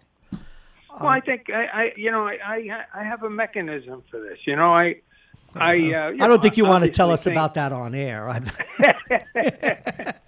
Obviously things affect me too emotionally, but this is a time where emotion should bring on intellect, because there are so many pieces here. It's like a puzzle trying to, put it together and say, where is the best place for me to affect the change that I want to affect, even if it's minor, and even if it's a little piece of it. And then look at everything and decide what it is. That whole exercise and then doing it is helpful in controlling the anger, because at least you're doing something. The frustration brings about the anger because you feel you can't do anything about it. No, and you raise a terrific point, but and even in the nuances of all of this, and the perfect example was this one woman who testified. She did clearly, whether you agree with it or not, is separate from the fact that she sort of came with a conclusion before the testimony. But she won a big debate with the Republican who was attacking her for not having. Well, that was a home run. Right, but see, here's the point. Okay, it was a home run for her, and then she threw it back by going after the president's son, even though it was a joke. And you're saying, who's preparing these people? But is she that much? Well, no, she wasn't getting prepared by the group. I mean, she was preparing herself. Yes. And I mean, here's a woman who read every transcript. Yeah, no, she did. She really. I mean, some of those people they testified for 6-7 hours. And look, no, I get it, but what I'm saying is she wasn't prepared, and she almost threw away what she did. Now, here's the point. Even she, it seems to me, was the victim of emotion because, and again, I debate callers about this. Now, I don't think the president's going to be impeached in terms of being removed from office, but I do believe he did what he's accused of doing. Now, perhaps people who know the law and who understand the law and all its nuances, it would seem to me that someone like that would be infuriated over the president's behavior, but it shouldn't show in a hearing, or should it? Well, we say that. I think there are two things going on with Trump. One is this anti-government thing, but I also think there's an anti-intellectual thing going on. No kidding. You think? And well, I just tell you what I think. I agree with you. And her showing that emotion in that way tempered the intellectual diatribe that they were going through yesterday. Mm-hmm. I've said this before. One of the Democrats' problems is they're too intellectual when they combat him. He's just even bringing out the facts. These people don't care about the facts. They want to know there's some emotion involved in it, and you're beginning to see some of it, which is helpful. It's a very tough job for the Democrats because in today's media society, the people who keep talking, I don't care what it is, can make a significant effect. I look at some of these evangelists, I'm not talking about them generically, okay? I'm talking about specific evangelists who get on and sell you a wax figure of God. Yeah, sure. $10, and we'll give you health. Where do you hear my next break? Where do you hear my next break? I'm selling rosary beads made out of candy. Yeah, I'd say that. Who is that DJ in the morning that used to have the plastic Jesus on his car? Oh, Don Imus, my hero. Don Imus, yeah. Though the Reverend Billy Saul Hargis was, God bless him. These guys get on, they get millions of viewers. Everyone sends them $10. Yeah. Do you know my very first? What are you going to do after you leave the county executive? I said, well, one of the things I might be a minister. Well, I'm thinking of forming a religion now. No, I did. Now I'm not going to go with the whole thing but when I first started 15 years ago, the very first bit I ever did late at night. Now you know what a bit is. It's a satire. Was I created this character, the Reverend Joshua I. Abernathy, at the Christ Redemption Church at 505 Bedford Avenue in Brooklyn, because it was a takeoff on something I heard on the radio. And what they were doing is, for $9.99, we'll send you a book on how to save your soul for free. But what about the $9.99? But anyway. This conversation is interesting and fun to have. But I want to make sure people understand that we have a tremendous respect for religion. Oh, of course we do. No, that was me saying that, not Andy Spano. No, and me too. I mean, I want to make sure that people understand that. I love to meet people who are humble and have the respect of the parishioners that they have. Of course, but they're not. But they're not selling indulgences. They're not selling plastic Jesuses. They're not telling you, like there's this one preacher on TV, for $1,000 you'll get 1,000 blessings. Good grief. That's the thing I'm making fun of. But listen, going forward, so yes, they want to see emotion. They do on both sides sell snake oil, if you will. This is a very dangerous time for this country, and it's. I think a couple of things. I mean, there are terrible things seem to be happening where we're divided almost 50-50. But our mechanisms are still there. They're still working. You know what I mean? They're still, but they're in jeopardy. They are in jeopardy. Well, let me ask you this, and again, we're talking with political analyst Andy Spano about the hearings, or at least the aftermath of the hearings yesterday. See, here's the concern that I have, and I know it's nuanced, and I know that, fortunately, the callers even that disagree with my own position or agree or are somewhere in the middle, they kind of agree with this dynamic too, which is, what my concern is. My chief concern is the lack of understanding on both sides, quite frankly, that what we're talking about here is the essence of American. It's one of my beefs with Trump is that I don't care how successful he is if he does it through being a strong man or breaks the rules, because once you do that, we're not America anymore. And I think a lot of Americans miss that. And that's why I don't tolerate well when someone says, yeah, but the economy's, I don't care. I don't care if the trains run on time. I don't care. And they say, well, you'll get Pence. I'd rather have Pence make 10 bad decisions than Donald Trump make one good decision but do it illegally. And I know I'm in the minority, unfortunately. No, well, I don't think you're in the minority. I think you're certainly not in the supermajority. That's for sure. I just don't know. See, I'm a guy. If I like that, I always tell people this: you take a wall, and you want to knock it down, and then you knock it down. You take a sledgehammer, you knock it down, and there are people trying to stop you and everything. And I'm the kind of guy that sits in the corner, look at this wall, count the number of bricks, figure out which ones I have to take out one by one, have the wall fall down. Now, if you're that way in politics, it's hard to communicate your strength. Yes, it really is. You know what I mean? So I look for politicians who are relatively quiet, but have this strength. I hate to use this analogy. I call it the mafia strength. When you talk to the mafia guy, he says, well, I can help you out. He's never blasting you out. You know what I mean? He's always quiet, subtly, and you feel threatened. Well, you know what, Andy? There was a guy, and I forget his name, and he should forgive me. I don't know if it was Cummings or whatever, but there was a Republican yesterday who I didn't agree with some of what he said, but he was so eloquent. He really did a great job for the Republicans. I didn't agree with him, but he had that gift you're talking about. And a very extraordinary job was done by him. And however, one question I raise, and you've been in this field a long time, why is it from both sides we got to get these lengthy speeches before they ask an important question? These are politicians all running for office. They all have staffs. They're playing to their base and wherever they come from. And I've been through this, and it's it's a lot of times you just want to argue and say, "Hey, I want to do that," and then you say, "Screw it, I'm doing it my way," and you always get hurt. Okay, let's move to the next step. Where do you think we're headed? I know this second part of the hearings is not over. It's certainly, while I believe the truth is there, but who am I? A lot of people will tell you, Andy Spano, that the smoking gun isn't there. But even if it is, even if Giuliani gets up there and say, yeah, he told me to do this, is the president going to get impeached?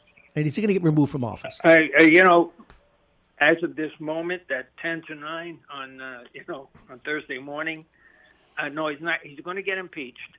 He's not going to get convicted. That's what I believe. Okay? If I were the Democrats, I would try for the best possibility, which is more than 50 people vote against him, so that they can make the case that if they didn't have that 60 rule, that the majority of the senators didn't want him. That could happen, by the way. I think that could happen. Now, having said all that, Nancy Pelosi is supposed to make some sort of statement 10 minutes from now or 15 minutes from now.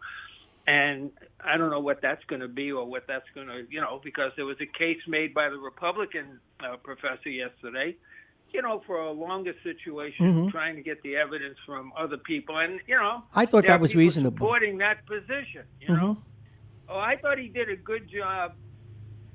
I thought he tried to be helpful to them, but, he was good. Yeah, and that's when you get the Democrats. They don't want to hear that reason either. They seem to have a bloodlust right now, justified or not. And they got their own internal problems, right. With the squad and everyone else, The squad. And and then the Republicans, they'll get 3 Democrats will try to pass a law and say impeachment has been going on since the beginning, that kind of stuff. And you have to be in on top of all this, like we are most of the time, and we're really not on top of it. to know all this, and the average guy in the street or the average woman in the street doesn't know all this. You know, they don't understand all this. Now, and if you're only watching Fox or you're only watching MSNBC, you live in two different worlds. completely different worlds. Andy Spano, if you were voting, would you vote to impeach? Would I? Oh yeah, I think these are impeachable. You do think they're acts. impeachable acts. That's But I interesting. think I would go for the whole kit and caboodle. I don't know if this strategy is a good one. I mean, they've got the obstruction of justice stuff from the Mueller report, which is pretty clear, and it's been researched. It's not like it's not there.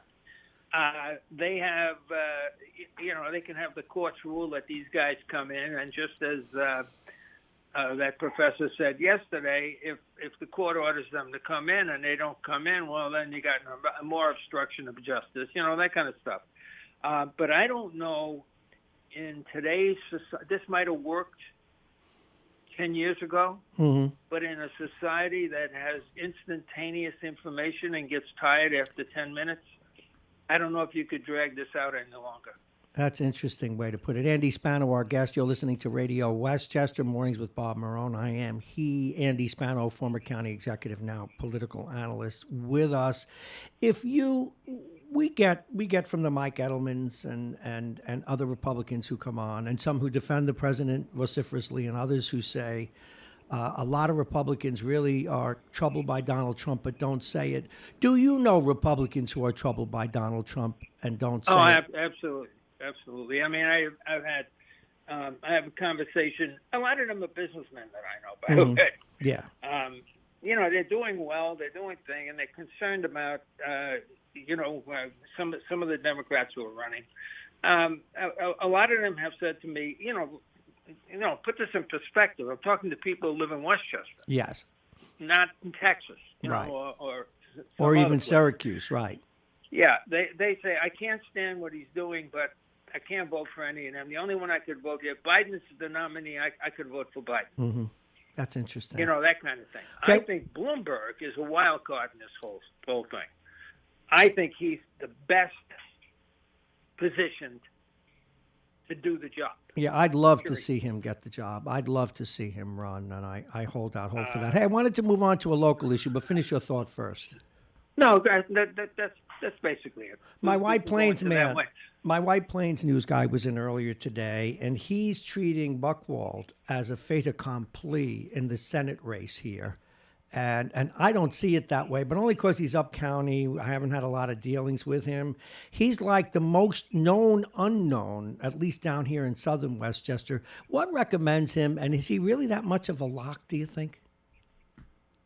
Oh yeah, I think he's a very competent guy, and he knows what he's doing. Good campaigner. He's done a good job. Okay. But I don't think he's a lock at this point. I just don't think about it. Plus,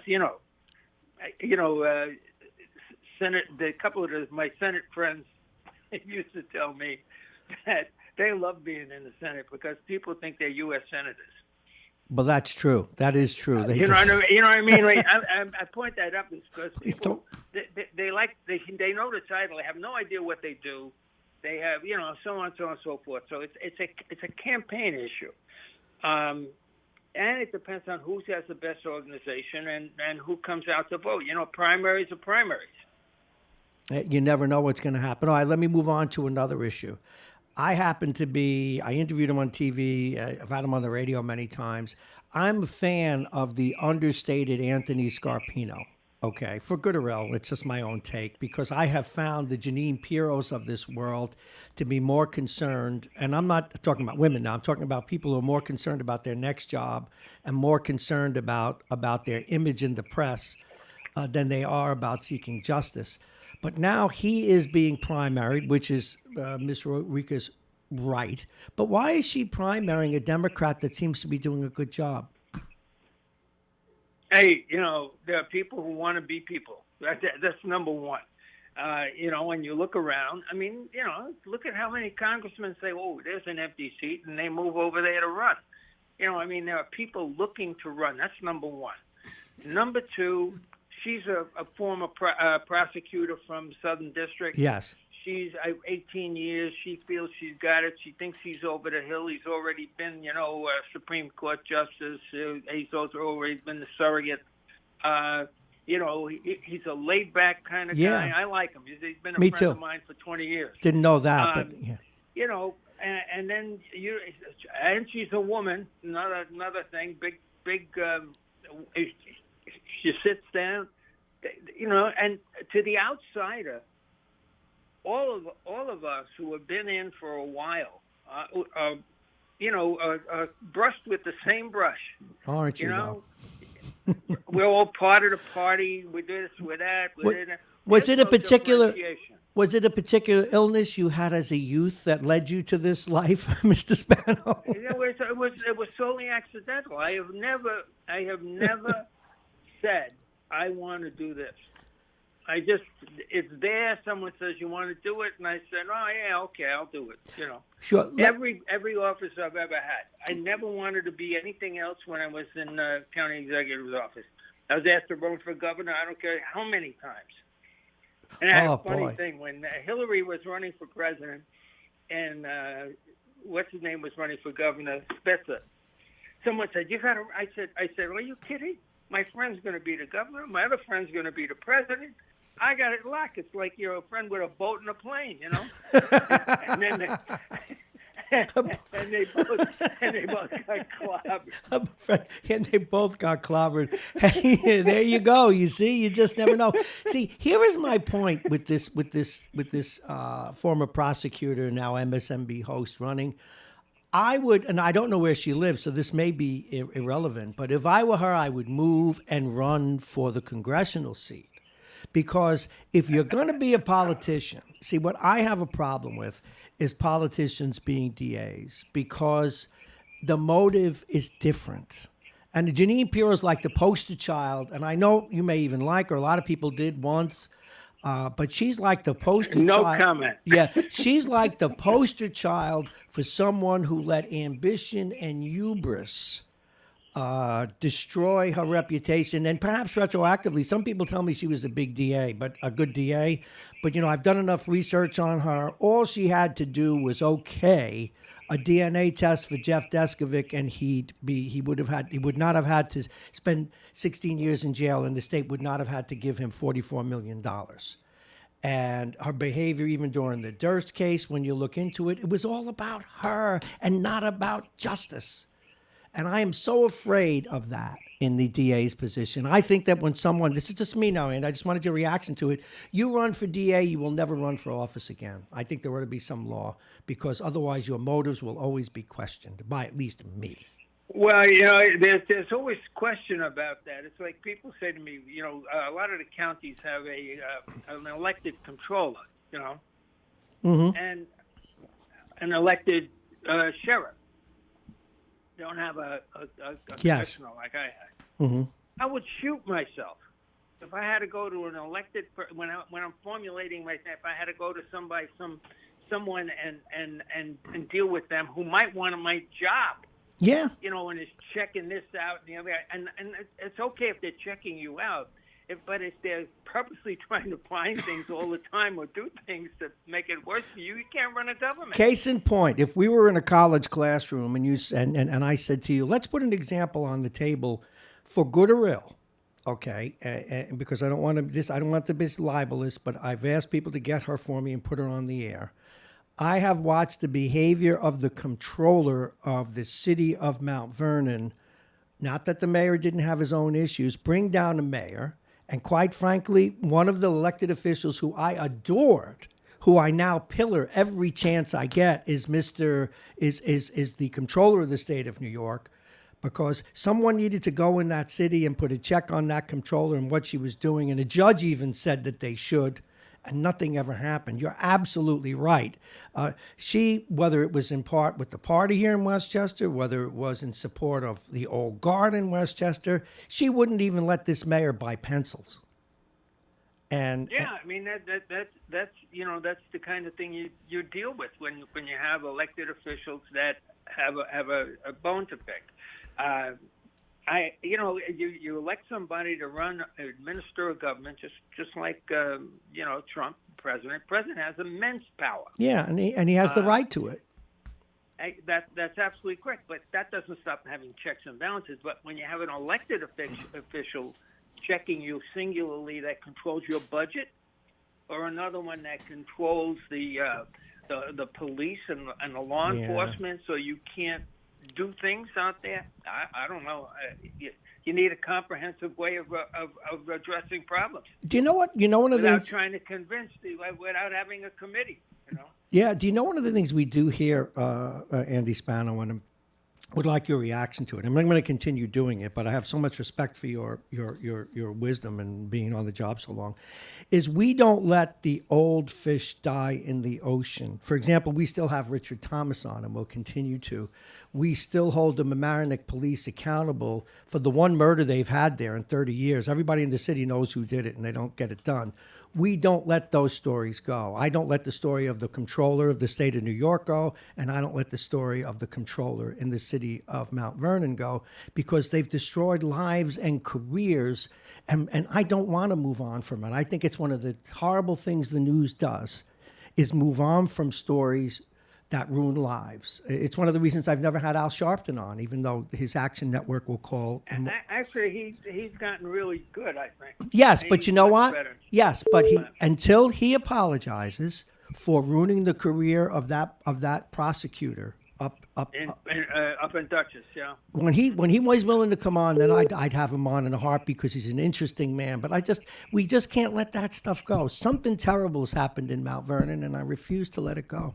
Anyway. Yeah, well, but the one more comment that's relatively relevant to this, I have to say to people, the one thing about politics is when people think you're paranoid, you're really not. There are people out to get you. Yes. It's just a given.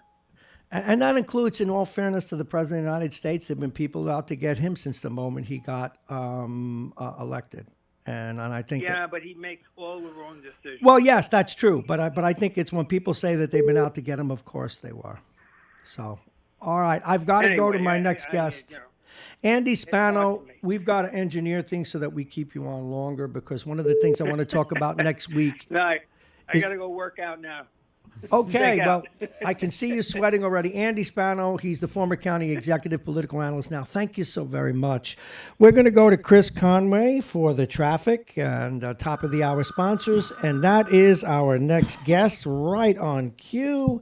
And we would tell that next guest, who is the former mayor of Mount Vernon, Richard Thomas, to just give us an indulgence for a moment while we do the weather. That is, Chris Conway does. Chris, a little weather, please. Good morning. It is 34 degrees here in New Rochelle at 9:02. A mix of sun and clouds throughout the day. More sun than clouds currently. Temperatures will be 40 degrees. Tonight, partly cloudy with the temps getting down to 28. Tomorrow, mostly cloudy with a mix of rain and snow. Temperature will be around 45 degrees. Saturday, sunny skies, cold, highs only around freezing. Sunday, mostly cloudy. The highs will be 40 degrees. Monday and Tuesday will warm up in the 50s both days, but we are looking at rain in the forecast. Weather is brought to you exclusively by United Hebrew of New Rochelle. It's voted one of America's best rehabilitation and senior care campuses. It's right here in New Rochelle. Visit uhgc.com. And I'm Chris Conway for Radio Westchester. Thank you very much, Chris. Let's give people a last look at sports before we go into the long-form interview at 9 o'clock. Good morning. And last night, the Brooklyn Nets, the only pro-local in action, they defeated the Atlanta Hawks 130-118. Iona traveled to UConn, lost 80-62. Tonight, the Rangers are in Columbus. Vegas is in Long Island. Denver is at Madison Square Garden to take on the Knicks in the NBA. In baseball, Zach Wheeler, formerly now of the Mets, now with the Philadelphia Phillies, thanks to a 5-year, $118 million contract. Wheeler spent 5 years, pitched for 5 seasons, I should say, with the Mets. And the Mets also have agreed to be sold to hedge fund billionaire Steve Cohen. The deal will take 5 years to complete. What that means for the day-to-day operations in the next couple years, that is yet to be determined. Fred Wilpon will continue to be the team chairman. He is the current owner. Tonight in the NFL, Dallas is at Chicago on Thursday Night Football. And Eli Manning, quote, very likely to start on Monday night in Philadelphia. That according to Giants coach Pat Shurmur. And that's the sports. I'm Chris Conway for Radio Westchester. Thank you very much, Chris, and I'm glad you mentioned that Manning thing. I would like to see him play one more time, and I will be rooting for him. As we head to the bottom of the hour, it's 9:04. At 9:05, we'll be talking with Richard Thomas. He is the former mayor of Mount Vernon, and being true to what we said with Mr. Spano when we were talking with him earlier. The bottom half of the hour is brought to you by Plug-in Virtual Reality, Aging Issues Management, the Aging Issues Radio Program, the law firm of Payne & Kahn, the United Hebrew of New Rochelle, a top-rated campus of senior care. Visit uhdc.com. And Dominic's Fine Cigars, licensed retailer with a big selection, including Arturo Fuente, Padrons, and more. Dominic's Fine Cigars, located at 204 Boston Post Road in Larchmont, open 7 days. This is Mornings with Bob Marrone as we head into our long-form interview. We are here each and every day. I am Bob Marrone, here with Chris Conway. And just a couple of notes. Remember, you can listen live going to radiowestchester.com, or you can go to MyTuner Radio. It aggregates podcasts, streams, and other radio shows, and put our little icon right there, and you can put it on your car radio, the space shuttle, as I'm fond of saying, a ship at sea, anywhere around the globe, or even, I guess, if you were on the moon, you probably could listen there too. We're also available on Facebook, YouTube, Instagram, and Periscope. And for those of you who we have been meeting with a number of sponsors lately, and we'll be adding many more in the next coming weeks. We made yesterday, as we told you, we had some technical issues which were fixed, and we thank our geeks because everything today went flawlessly. But also, we purchased yesterday a very large screen application to go outside the building where our sponsors will be on a scroll. And again, so by the time we do the grand opening, Chris, we'll be giving free exhibitions of plug-in virtual reality. Our sponsors will be listed on a scroll. We'll have more recorded commercials and lots of new shows coming up. And I'm wrestling with who my first guests are going to be on podhockey.com. We're going to have Joe Mullen, who we've reached out to. His schedule has become a problem. Bobby Hull, former great, and another interesting player by the name of Brian Watson, who played with the Red Wings and some other great teams, Mario Lemieux and others. So we think we're going to have them for our first show. But it is time for what we do each and every day at 9 o'clock, our long-form interview. And right now, we welcome to the broadcast, once again, the former mayor of Mount Vernon. Please welcome Richard Thomas. Good morning, Mayor. How are you? Good morning. Doing well. Always a pleasure to have you. I want to cover a few things, and I don't know if you heard what I had to say to Andy Spano about why we will continue to have you on, and others who we don't think receive fair justice, at least as we see it. Or, for that matter, even if you did, if those believe that, there were circumstances that we won't let go.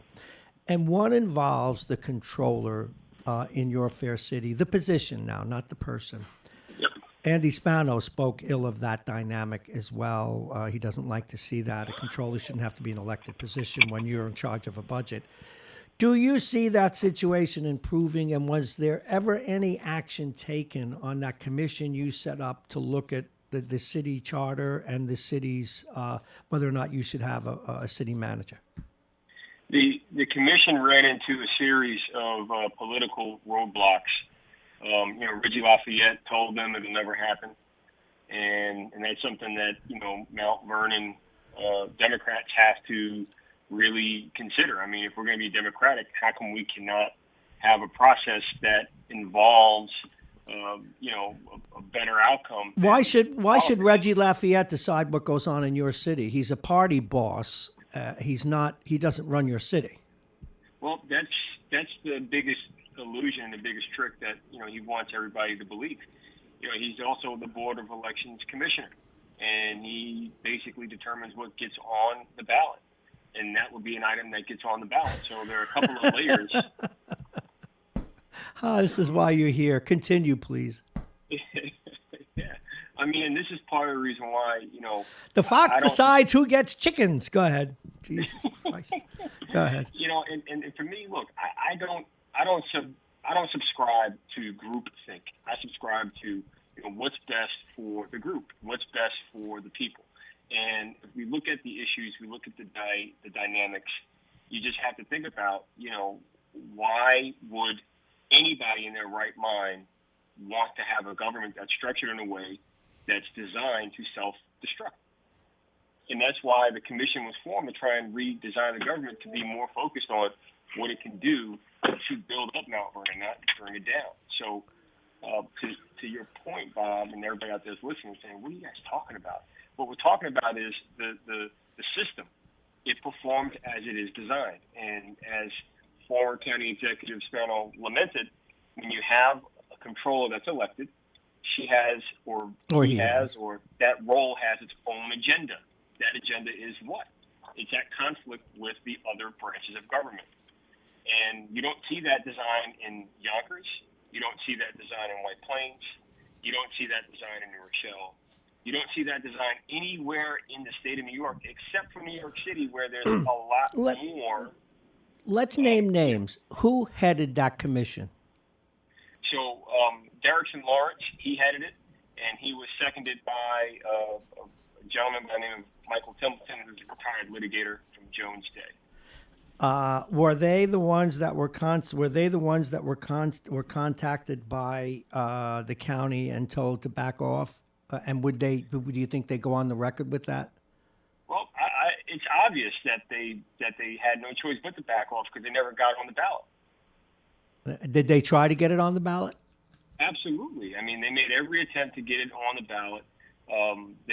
The commission, which is comprised of a group of diverse people, many of which don't agree with me on things, which is fine. But that's why I want them. You have to have that positive tension so you can get a positive outcome. Now, did they recommend certain things? And in other words, did they have a package? And I know I'm ignorant on this, Mayor. Did they have a package that they presented to the Board of Elections? Yes, and the package was also shared with popular news media, but I'm not sure if it ever got put out there for people to really take a look at.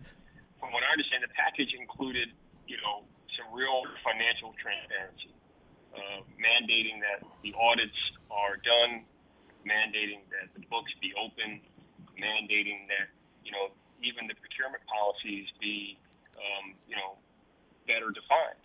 And these are all good things, because you want the best value for your investment, and that's your home and that's your city. So those were the number one, top 2, 3 priorities that they set, in addition to a comprehensive plan for the city, which is just again subject to unfortunate politics. Was there any elements, in fairness, were there any elements to the plan that inadvertently roadblocked it, and kind of like a protein on a cell, that it damaged the cell even though the cell was basically good? For example, mixing it in with planning and other things. Might that have been a mistake by this commission and given the Board of Elections a pretext? Because it would... No. Look, laziness is laziness, and they were not lazy. They did everything in their power to meet every statutory deadline, to submit meaningful reforms that have been sought after for the past 8 years that I've been in office. Were they given a reason by the Board of Elections for that not going through? Well, not being it's not just, but then the Board of Elections not alone. The city clerk also has to accept the documents, and if the city clerk chooses to not accept it for some formality or informality, then that becomes a major barrier as well. It's like a postmark. Does he? Did he give his reasons? Well, that's the thing. They don't, and that's where you have to kind of ask yourself what's going on in Mount Vernon, and a lot of people are sold on this idea of civility, and I think civility is overrated. We're paying a lot of money in taxes. I was talking to somebody yesterday that moved out of Mount Vernon because they just couldn't get their head wrapped around that their taxes was more than their mortgage. And I said, look, this is part of the problem. You get people with the wrong priorities in, and all they focus on is staying in power and not empowering people to have a better quality of life with lower, cost of living. It's possible, but we can't get there, Bob, if we can never see what the books tell us. Now, what are the numbers? Now, we've spoken, and my next line of inquiry is going to go down this path and what the mayor will face. We're going to come back to gentrification a little later. We're talking with the former mayor of Mount Vernon, Richard Thomas.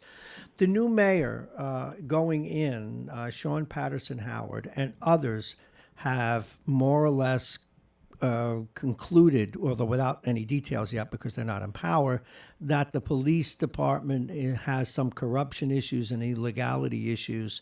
Is that the biggest issue that this new mayor is going to have, or is it the relationship? And I won't say relationship because, as you well know, I get furious when someone says, I'll have a better relationship with the comptroller than Richard Thomas did, because it shouldn't be based on the relationship. She's legally obligated to do certain things. Do you think she is being foolish, hopeful, or knows something you did not? I don't know. The great Andy Spano said, just be patient and watch. So I'm going to follow his insight and just, everybody just watch and hope for the best. I hope that, the design of the system is something that can better perform with different, people in power. But the issues remain the same. The roads are a wreck. The sewers, we need to address that with the federal government. And, we need programs for kids. And I think the biggest issue is how do you provide services to a community that really needs services? And my hope is that, we can figure out how to really support the school district in a meaningful way that helps the school district get its buses back and helps the kids have, a more robust after-school program. We have a youth bureau that does a significant job, but, let's make sure we put more money into where it belongs, and that's with our kids and the seniors that really are, the backbone of the community. Mayor, you spent the last several months obviously dealing with your legal issues and dealing with all the politics. Mayor, 2 mayors, 3 mayors, should you be there, should you not? And then finally you made a deal, which I understand, and we're going to talk about that before we go today too, that the city has not honored. But but during that busy time, were you aware that had things been sorted out and you stayed in power, were you going to look into the police department the way Sean Patterson has committed to? Well, you got to look at everything. If you're going to be in charge of an organization or an operation, you got to understand it from the bottom up. So it makes perfect sense to ask, all questions as necessary, because at the end of the day, the buck stops on your desk. So, well, yeah, but let me refine the question. Are you, or would you have been as concerned about the police department as she is going in? I mean, she's used the word criminality. Well, look, there are a significant amount of things that are, that need more time to ripen. The truth takes time. Mm-hmm. And it's very easy to be entertained by a lie or something sensational. And I just want to point to New Rochelle very quickly. I don't live there, but when the superintendent made a decision to suspend or reassign the football coach, mm-hmm. I sort of wondered, what prompted her, someone being so new, to make such a bold decision like that. It had to be big. So it took time, but the truth ultimately came out that there's something going on in Yonkers. And you know what? The coach said, look, we're going to go through the process and just kind of step back. But in the meantime, everybody's up in arms about, this reassignment because it's an emotional reaction. So my hope is that, let's stay away from the emotion as much as possible and focus on the real issues. And that's the hardest part for people that follow politics closely, people that are in it. Too many people take it too personal. And my hope is that, my example of not taking it personal, even though I could, just, let that be a sign of encouragement that we need good people to stay engaged and care about the community. It is 9:20. We're talking with the former mayor of Mount Vernon, Richard Thomas, here on Radio Westchester, Mornings with Bob Marrone. You can listen on, of course, YouTube, Facebook, Instagram, but radiowestchester.com, or go to MyTuner Radio. Mayor, you sent a couple of notes prior to today's show, and you're concerned about gentrification as it relates to development. And it is a very difficult thing to balance, as you know, because it's impossible to not have some gentrification, or is it not, when you develop. What are your concerns in that area, and what would you like to see for your city? So this is where, again, my view of government is you got to be in the business of balanced development. And you can't have just one type of development and expect Mount Vernon, for example, to have only, low-income affordable housing to be the only thing. Right. And expect the city to build up. That is a false, that's a false proposition. Yeah. So I'm looking around and I'm seeing other communities develop. White Plains is, making moves to possibly eminent domain, some public housing, pushing people out that are hanging on by the thinnest of threads. So my concern is that you have people in office that are not going to be the steel cables that will hold people together. People that have been there to make the community what it is, to give it the quality, to give it that character. And my hope is that, as these other communities around us that make decisions to build themselves up differently, price out the people that are already there, where are they going to go? Mount Vernon already has a challenge with housing. Are they going to go to Newburgh, where there's lots of development up there? Okay. But if they're going to come to Mount Vernon, which is what, I'm hearing, who else is going to be pushed out? What does that mean for the makeup of our city? So there's a lot going on around us, and my concern is that, there are people out there that want to profit off of the plight of people that are facing tough times. Well, that's always been the way, and you know that, Mayor. So, but what balance would you like to see, and how as someone who now advocates to the city, and we bet here that one day you'll be involved in the politics of it again. But again, you've not said that you were. I want to make that clear. But what balance would you have preferred to see? Well, for example, look, Harvard did a study on Mount Vernon, and they laid out a variety of aspirations that speak to simple solutions to make sure that the quality of life, the housing. What kinds of things did they recommend? For example, having a coordinated effort to assist people in that have homes that are falling into disrepair. Mount Vernon has, at this point in time, federal grant dollars that can really, address those issues. And if the monies are properly administered, like, they are, and let's just say in White Plains, you will have the outcome you're seeking of, a better maintained housing stock. You won't have the zombie homes that are, sucking the life out of neighborhoods. And why does this matter? It matters because it's a job. It's a job for somebody.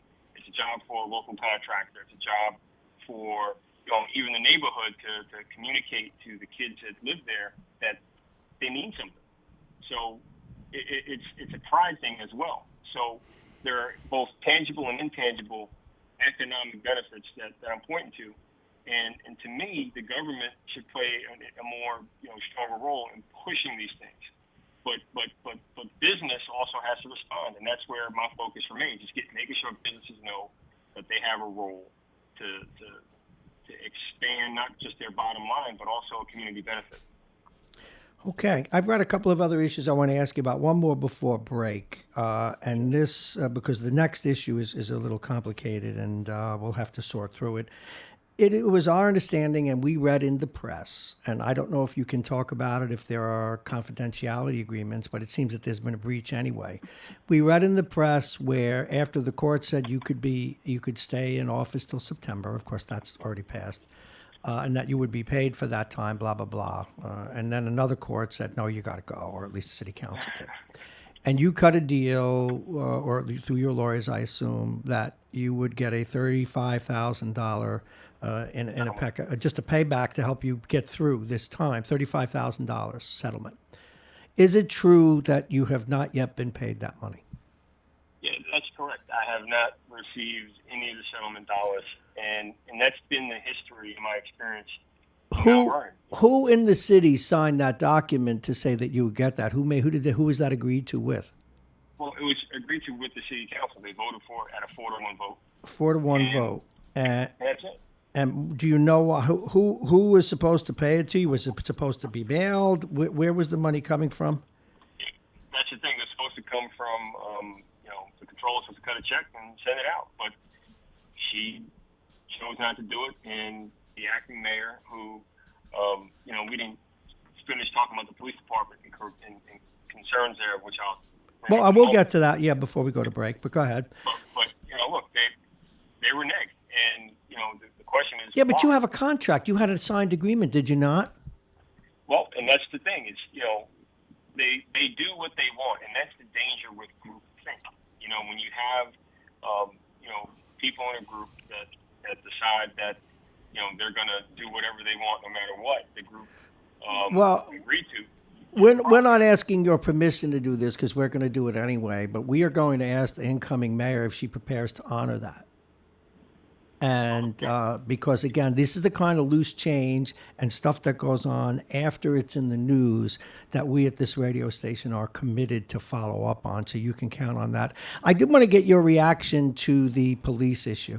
So, look, I pointed this out before. I had concerns, that the acting mayor bailed out a drug kingpin for $1 million. And no one seems to be alarmed about it. Could you say that again? You faded out when you made that comment.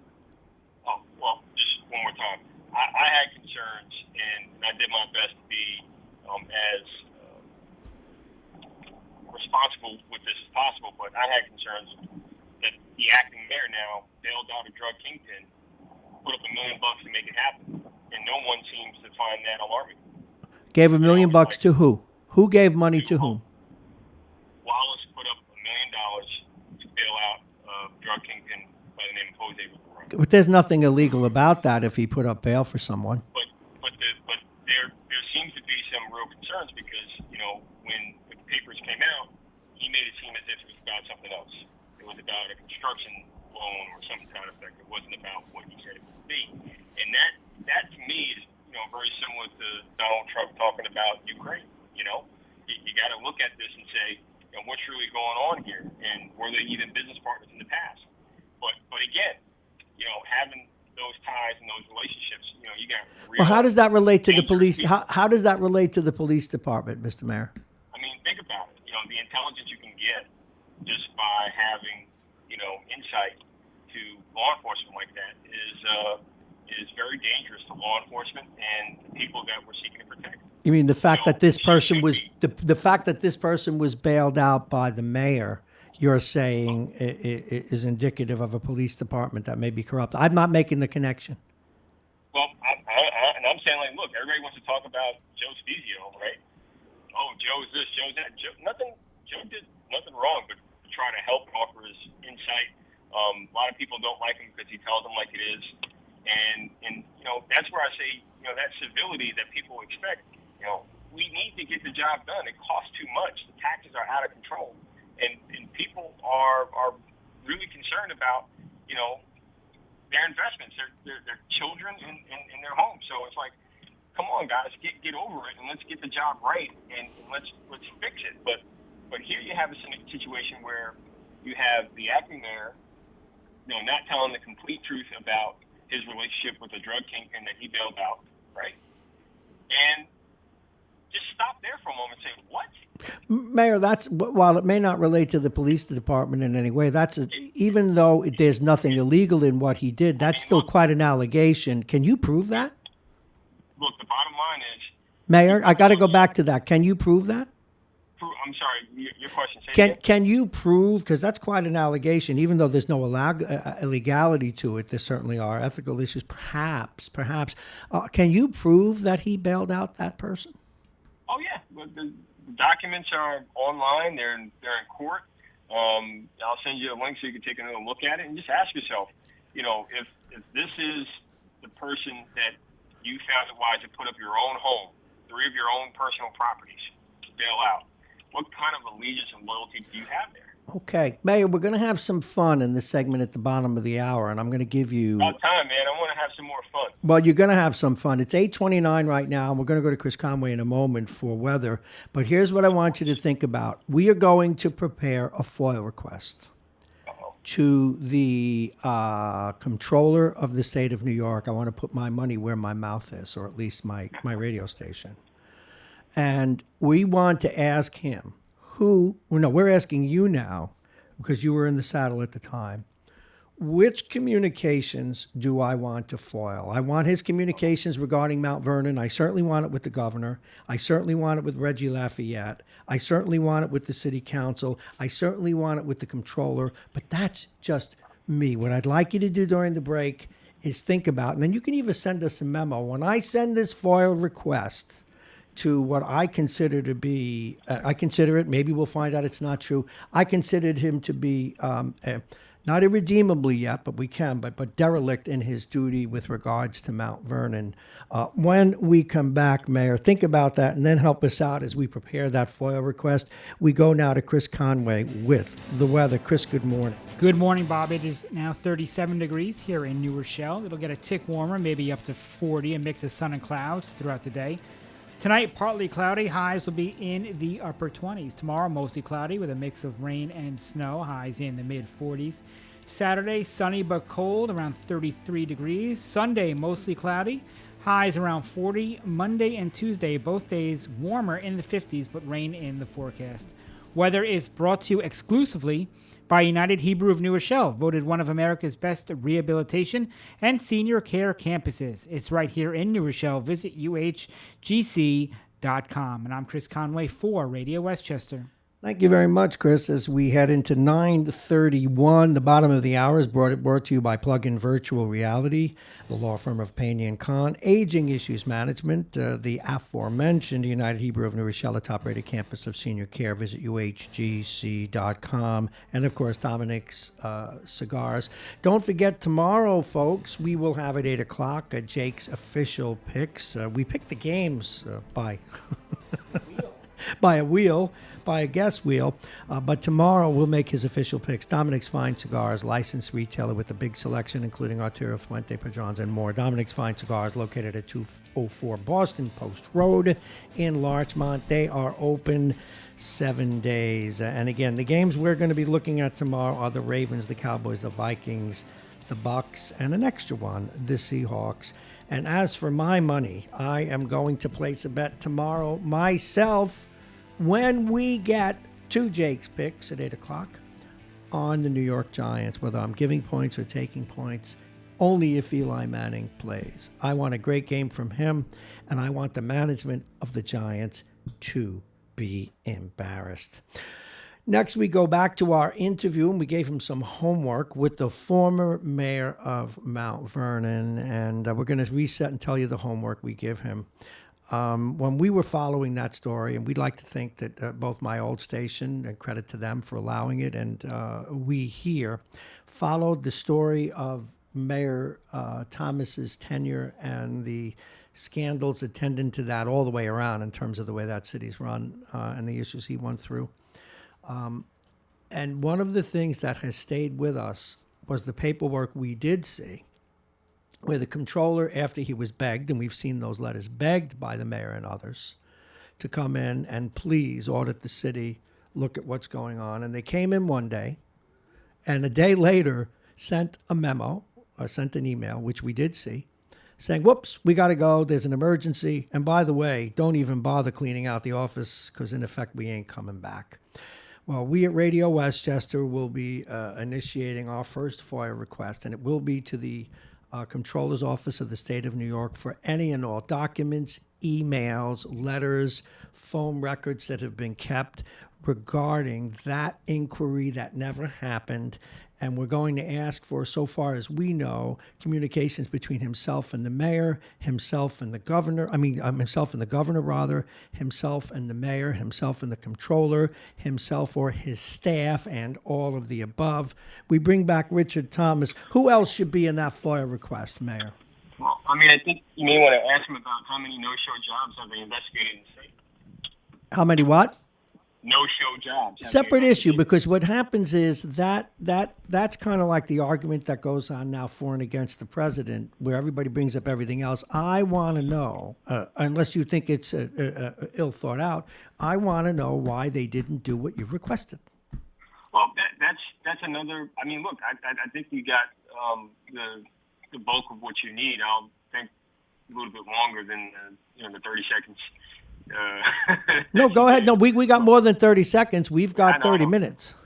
But I'll definitely give some some more thought as to what else you may. You tell me what else we're going to ask him for. And look, some of it you may not even like some of the stuff that comes out, but my guess is you'd like to see most of it, and we're going to go after it.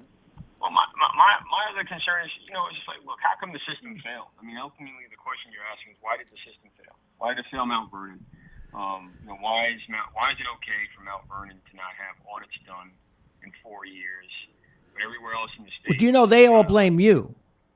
Well, the question is how. I mean, when you really step back and ask yourself, what is my job? My job is to ask officially for the monies To do the audit.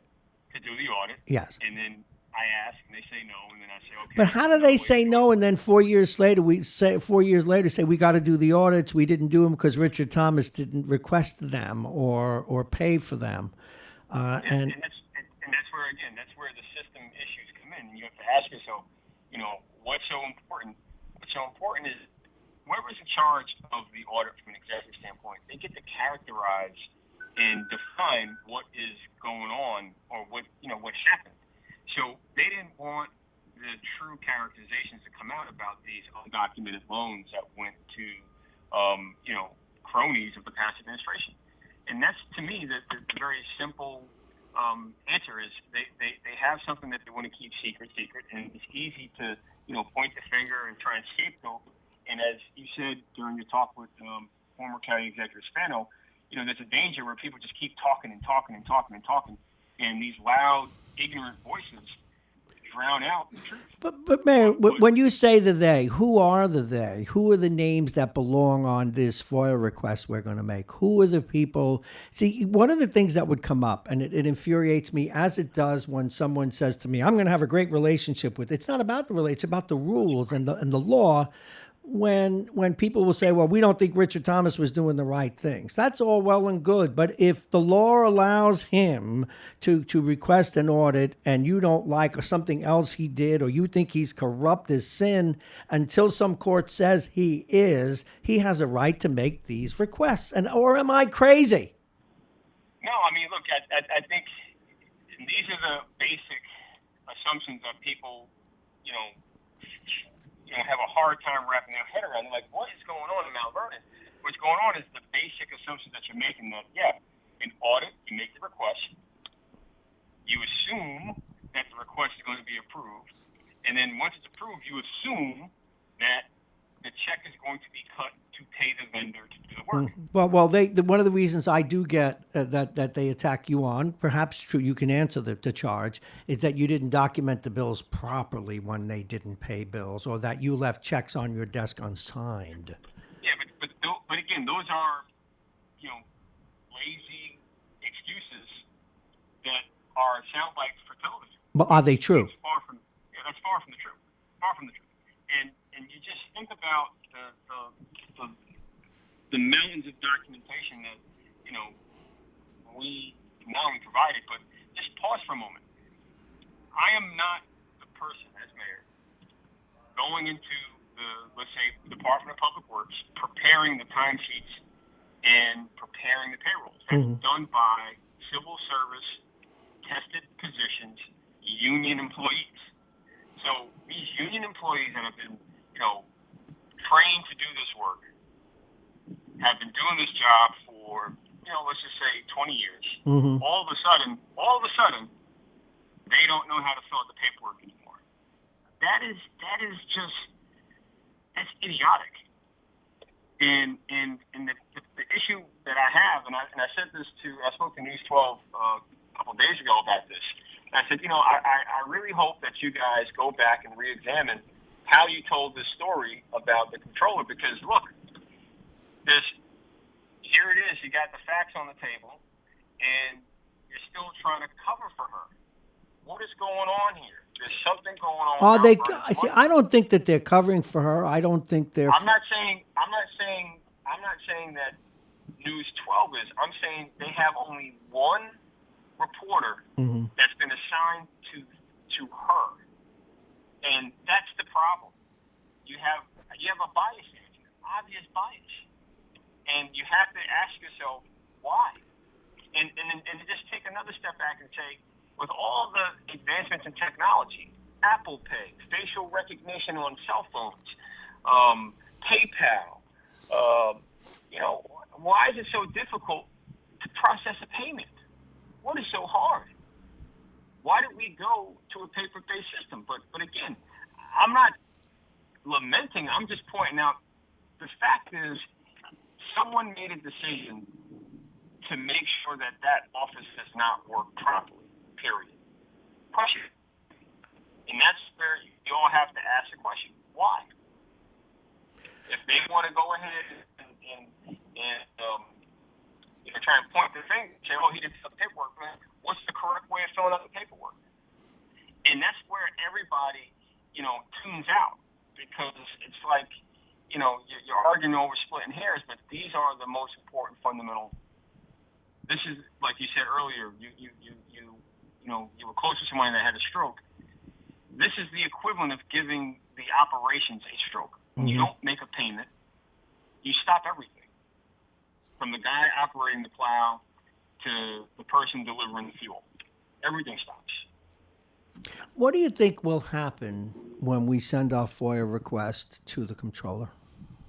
I think you're going to get a generic answer, and they're going to. Well, they can't. They're going to have to. They're going to have to give us the records. Yeah, but they're going to probably drag it out for a year or two. So let them. I mean, that's I ain't going anywhere. Let them, because I can tell you what I will do. And this is just me, and it's my own interpretation. It has nothing to do with liking you, not liking you. We're trying to hold you accountable in these conversations too. But I will hammer, the controller needs Westchester votes. And from our small squawk box here, I will hammer him the way I hammered Richard Brodsky when he ran for Attorney General. And I will hammer, and I will hammer, and I will hammer until I get those documents. So if it matters, he'll lose a few votes anyway. What you're going to see, though, over the next few months is you're going to see this conversation take place about Mount Vernon's finances in a major way. And my hope is that the governor does come down and give Mount Vernon a $10 million check. A check that's not, a check up front. What should he give him a check for? Well, that's the thing. Whatever the next administration needs, I hope they get. Because we need Mount Vernon to succeed. And this is where, I want to kind of break that curse. That curse of, we want the next person to fail. No, I want success. Well, I'm rooting for Sean Howard in a big way, and a lot of this stuff should help her out if we can do that as a news organization. Right. If people just do play their role on the team, we won't have a New York Knicks or Golden State Warriors record right now. We won't be, losing. We'll be gaining. And my hope is that, as we look ahead, we look and see that there are things that can be done that's more promising than punishing. And I just, I don't kid around with you when I say ask for how many no-show jobs did the controller look for in the state. You'll see that there are very few. And the reason why I say it is because that was the excuse that they used to come after me and create this, this storm, because I asked the same questions you're asking about the finance. Well, did you have? Oh, you mean? But they didn't come after you for no-show jobs or anything like that. No, they did. They did. That was their authorizing. Did you have any? No, and that's where I'm just saying, like, I had no position to fill in the first place. They eliminated the budget. And, 9:43. I want to go to another place, Mr. Mayor, if I can, and give you a chance to freelance. And again, and this, I'm just going to caution you. I don't know if all your legal issues are over or not, so you need to be careful about what you say. But have you, since you've been out of office, or even as you were heading to the door, have you had any conversations with Reggie Lafayette, the head of the Democratic Party here in Westchester County? I connect with him often, and what I know is that Reggie is an interesting character. I can only tell you that I just wish he would think more about growing the party than keeping the party for himself. And I say that in the most sincerest, endearing ways, because as the county has grown more democratic, I just think that there's such a bigger role for Westchester to play in affecting the policies that people really need to see. And you look at the change in food stamps in Washington, D.C. Yeah, 700,000 are going off tomorrow. Yeah. Right. So what are we going to do here? If we believe in supporting people, what are we going to do to organize and make sure that people don't go hungry? Is it a non-government solution or is it a government solution? Is it a political solution or a policy one? Like, these are the types of conversations that we need to really have. And I can tell you what I did.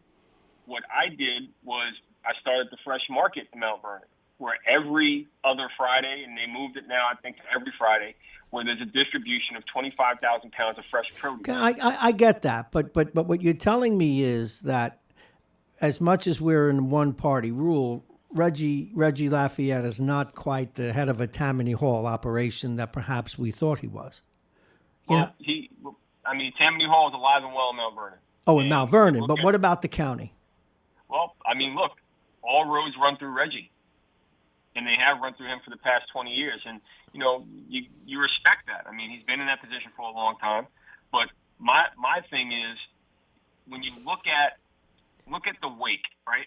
Look at Memorial Field for the past 10 years. Why did, in God's green earth, did the Democrats allow that to happen? And why did it take a fight as massive as the one I just had with the Democratic machine in Mount Vernon to finally own up to, you know what, we got to fix Memorial Field? Well, isn't Reggie also the head of the Democratic Party in Mount Vernon? Yes, he is. Wow, and they let him hold both roles. But I guess there's no they there. He's at the top. So right. It sounds like the system performs you were harder on him, let's say, 6 months ago than you are now. Why is that? Well, because, combination of things. One, I'm not in the middle of it anymore. I'm on somewhat outside looking in. Oh yeah. But still, it's just like, come on. Let's focus on doing the right thing. Like, we got the ability to make a big difference in people's lives that need it. And it just frustrates me that so much time has been wasted arguing back and forth about, you didn't fill out a paper right. It's like, wait a minute, we did. You didn't fill it out right again. It's like, all right, then show me. And then they're like, no. And it's like, what are we arguing for? What are we fighting for? If we're fighting for the community, then damn it, fix the park, right? Fix it. Mayor Thomas, how many more months is it until you're eligible to run for political office again? Well, I think you have to ask my wife that question. Well, yeah. Well, no. Let me ask on two fronts: legally and survivably, which would go to the wife issue. I'm sure she's not crazy about politics right now. No. But 6 months. Another 6 months, and you could be. These are my words, not yours. You could be on the scene. You don't sound like someone who's done. Quite frankly. No, I'm not. I want to stay, vocal on issues that matter, and I think that it's important because, and this is a point that commonly gets overlooked. Think about Mount Vernon in 2014, 2015. Mm-hmm. Think about Mount Vernon years ago, and you think of violence, right? Think of gun violence. Sure. Think of Mount Vernon in 2016 when we lost Shamoya McKenzie. The bloodshed. The fight was taken to the bloodshed, and we stopped the bleeding. And the police department in particular took the fight to illegal guns, illegal drugs, sex trafficking, domestic violence. violence, Mount Vernon Police Department stepped up in a major transparent way that, made the operations clear by presenting the numbers, right, that they tracked and the main priorities that they could publicly disclose. And Bob, you can Google this.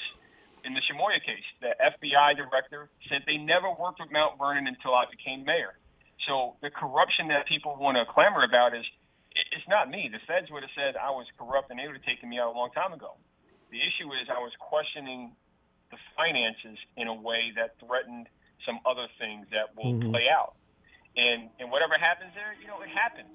I just hope that Mount Vernon doesn't get sold down the river because they want to continue a political fallacy. Okay, 9:49. We're talking with Mayor. We're in our closing moments with the former Mayor of Mount Vernon, Richard Thomas. I'm going to pick the number 5 for now. In terms of the incoming mayor, Sean Patterson Howard, in 3 weeks will take the oath. What are the 5 things you would tell her to look at first? I think the key thing is for her to have fun. Just focus on the fun and focus on. Doesn't sound like a lot of fun. No, and that is definitely true. There are a lot of issues that will come up that are complicated, that are vexing, but it's going to be a certain fight. But just try to have fun. That's it. There's nothing more or less that I can say. It's just try and have fun with it, because at the end of the day, the job is to take care of the people, take care of the city, and just try to have fun doing that, because it's a great privilege. It's an awesome job, and that's where my hope is that the focus stays. How can we make it more fun than all this foul mess that's been going on? And so, as I said before, the most powerful thing to do is to let go of power. And that's what I ultimately did, because I just said, look, we got the objectives done. The bridges are being replaced by the MTA. Memorial Field is going to open again. And there's many other things that are in place and in motion that are going to last.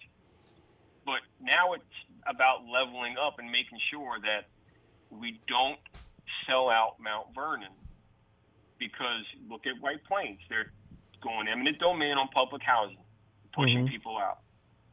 Mount Vernon, we got to make sure that whatever we build is designed in a balanced way for all ages, not just one demographic. And I understand that, there are thoughts on this all around, but I believe Mount Vernon has an opportunity to responsibly build. And you nailed it when we started the call about the Charter Revision Commission. Keep that going, because they have all the fundamentals. They have all the information. They've been in this grueling fight for many months, years, if you want to, talk about some of the people that are on the commission. But the ideas are right there. Let's just do it. And know that I'm rooting for the best of the city no matter what. Mayor, I want to thank you very much. We'll talk to you again next week. Our best to the missus, because let's face it, she's the real ruling party in your life. Thank you so very much. Mayor Richard Thomas, everybody. Take care. Thank you, Bob. You're welcome. And don't forget to get us that list of who should be included in our FOIA request.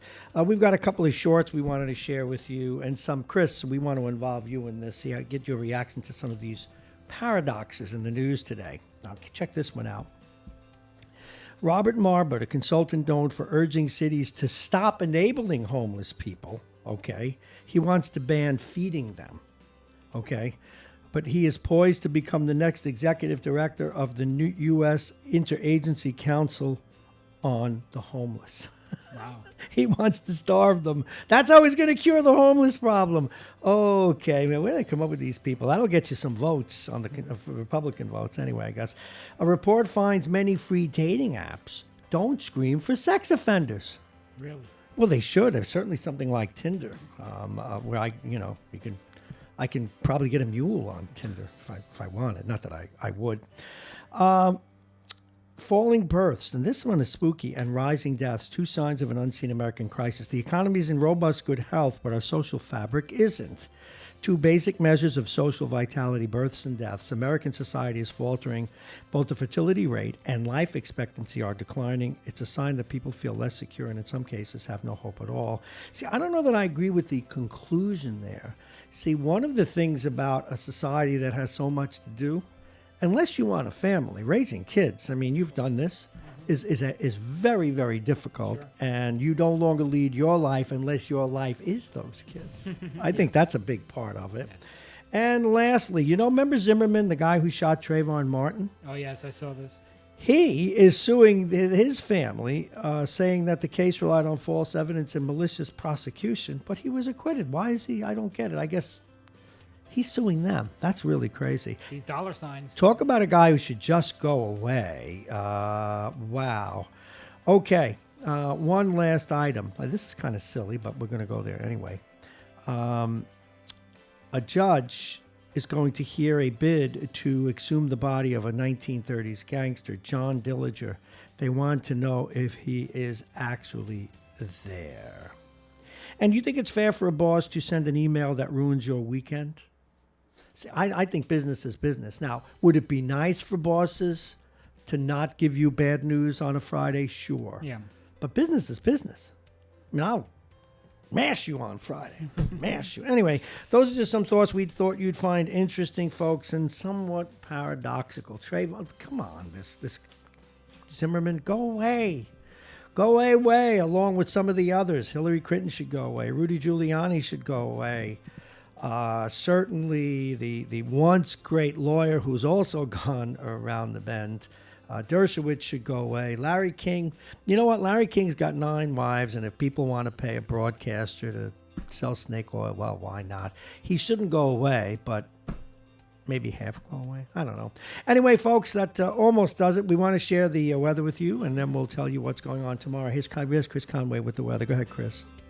Good morning, Bob. As we look at the temperature, we see that it is 35 degrees here in New Rochelle. Today, a mix of sun and clouds. It'll get it up to about 40. Tonight, partly cloudy, down to about 28. Tomorrow, mostly cloudy with a mix of rain or snow. Temperatures will be in the mid-40s. Saturday, sunny but cold, around freezing. Sunday, mostly cloudy. The highs will be 40. Monday and Tuesday, it warms up 50, mid-50s both days, but possible rain in the forecast for both days as well. Weather is brought to you exclusively by United Hebrew of New Rochelle, voted one of America's best rehabilitation and senior care campuses. And it's right here in New Rochelle. Visit uhgc.com. And I'm Chris Conway for Radio Westchester. Chris, thank you very much. It's 9:56. Another great job today by Chris Conway. You'll hear his dulcet tones again tomorrow. Now, tomorrow, Steve Callis talking in-depth sports. He'll be with us tomorrow. So too will Janelle Albritton from the Mount Vernon Post. Dr. Victor Sternberg, the longtime host of Politics in Your Health, is in the house. Hezi Harris, many stories to break, and we're going to keep an eye on the school situation. We may be inviting Bob Cox in. And I want to thank the callers today especially. You know, we sent out a Facebook post last night to remind them that we fixed our phones, and they took great advantage of it. Yes, they started like 6:10. They started early. Well, they were all upset. So we want to thank, of course, Anthony, Mitch, Tom, and we didn't even have to get a call from Lorraine Carr. She came in to visit us in person. John Bailey, thank you. Andy Spano. Jake, great picks today. The Wheel of Fortune picked the games. Now he'll pick the teams. The Wheel has Dallas tonight, so keep that in mind. The Wheel has Dallas. When you watch the game. I thought I was the big wheel here.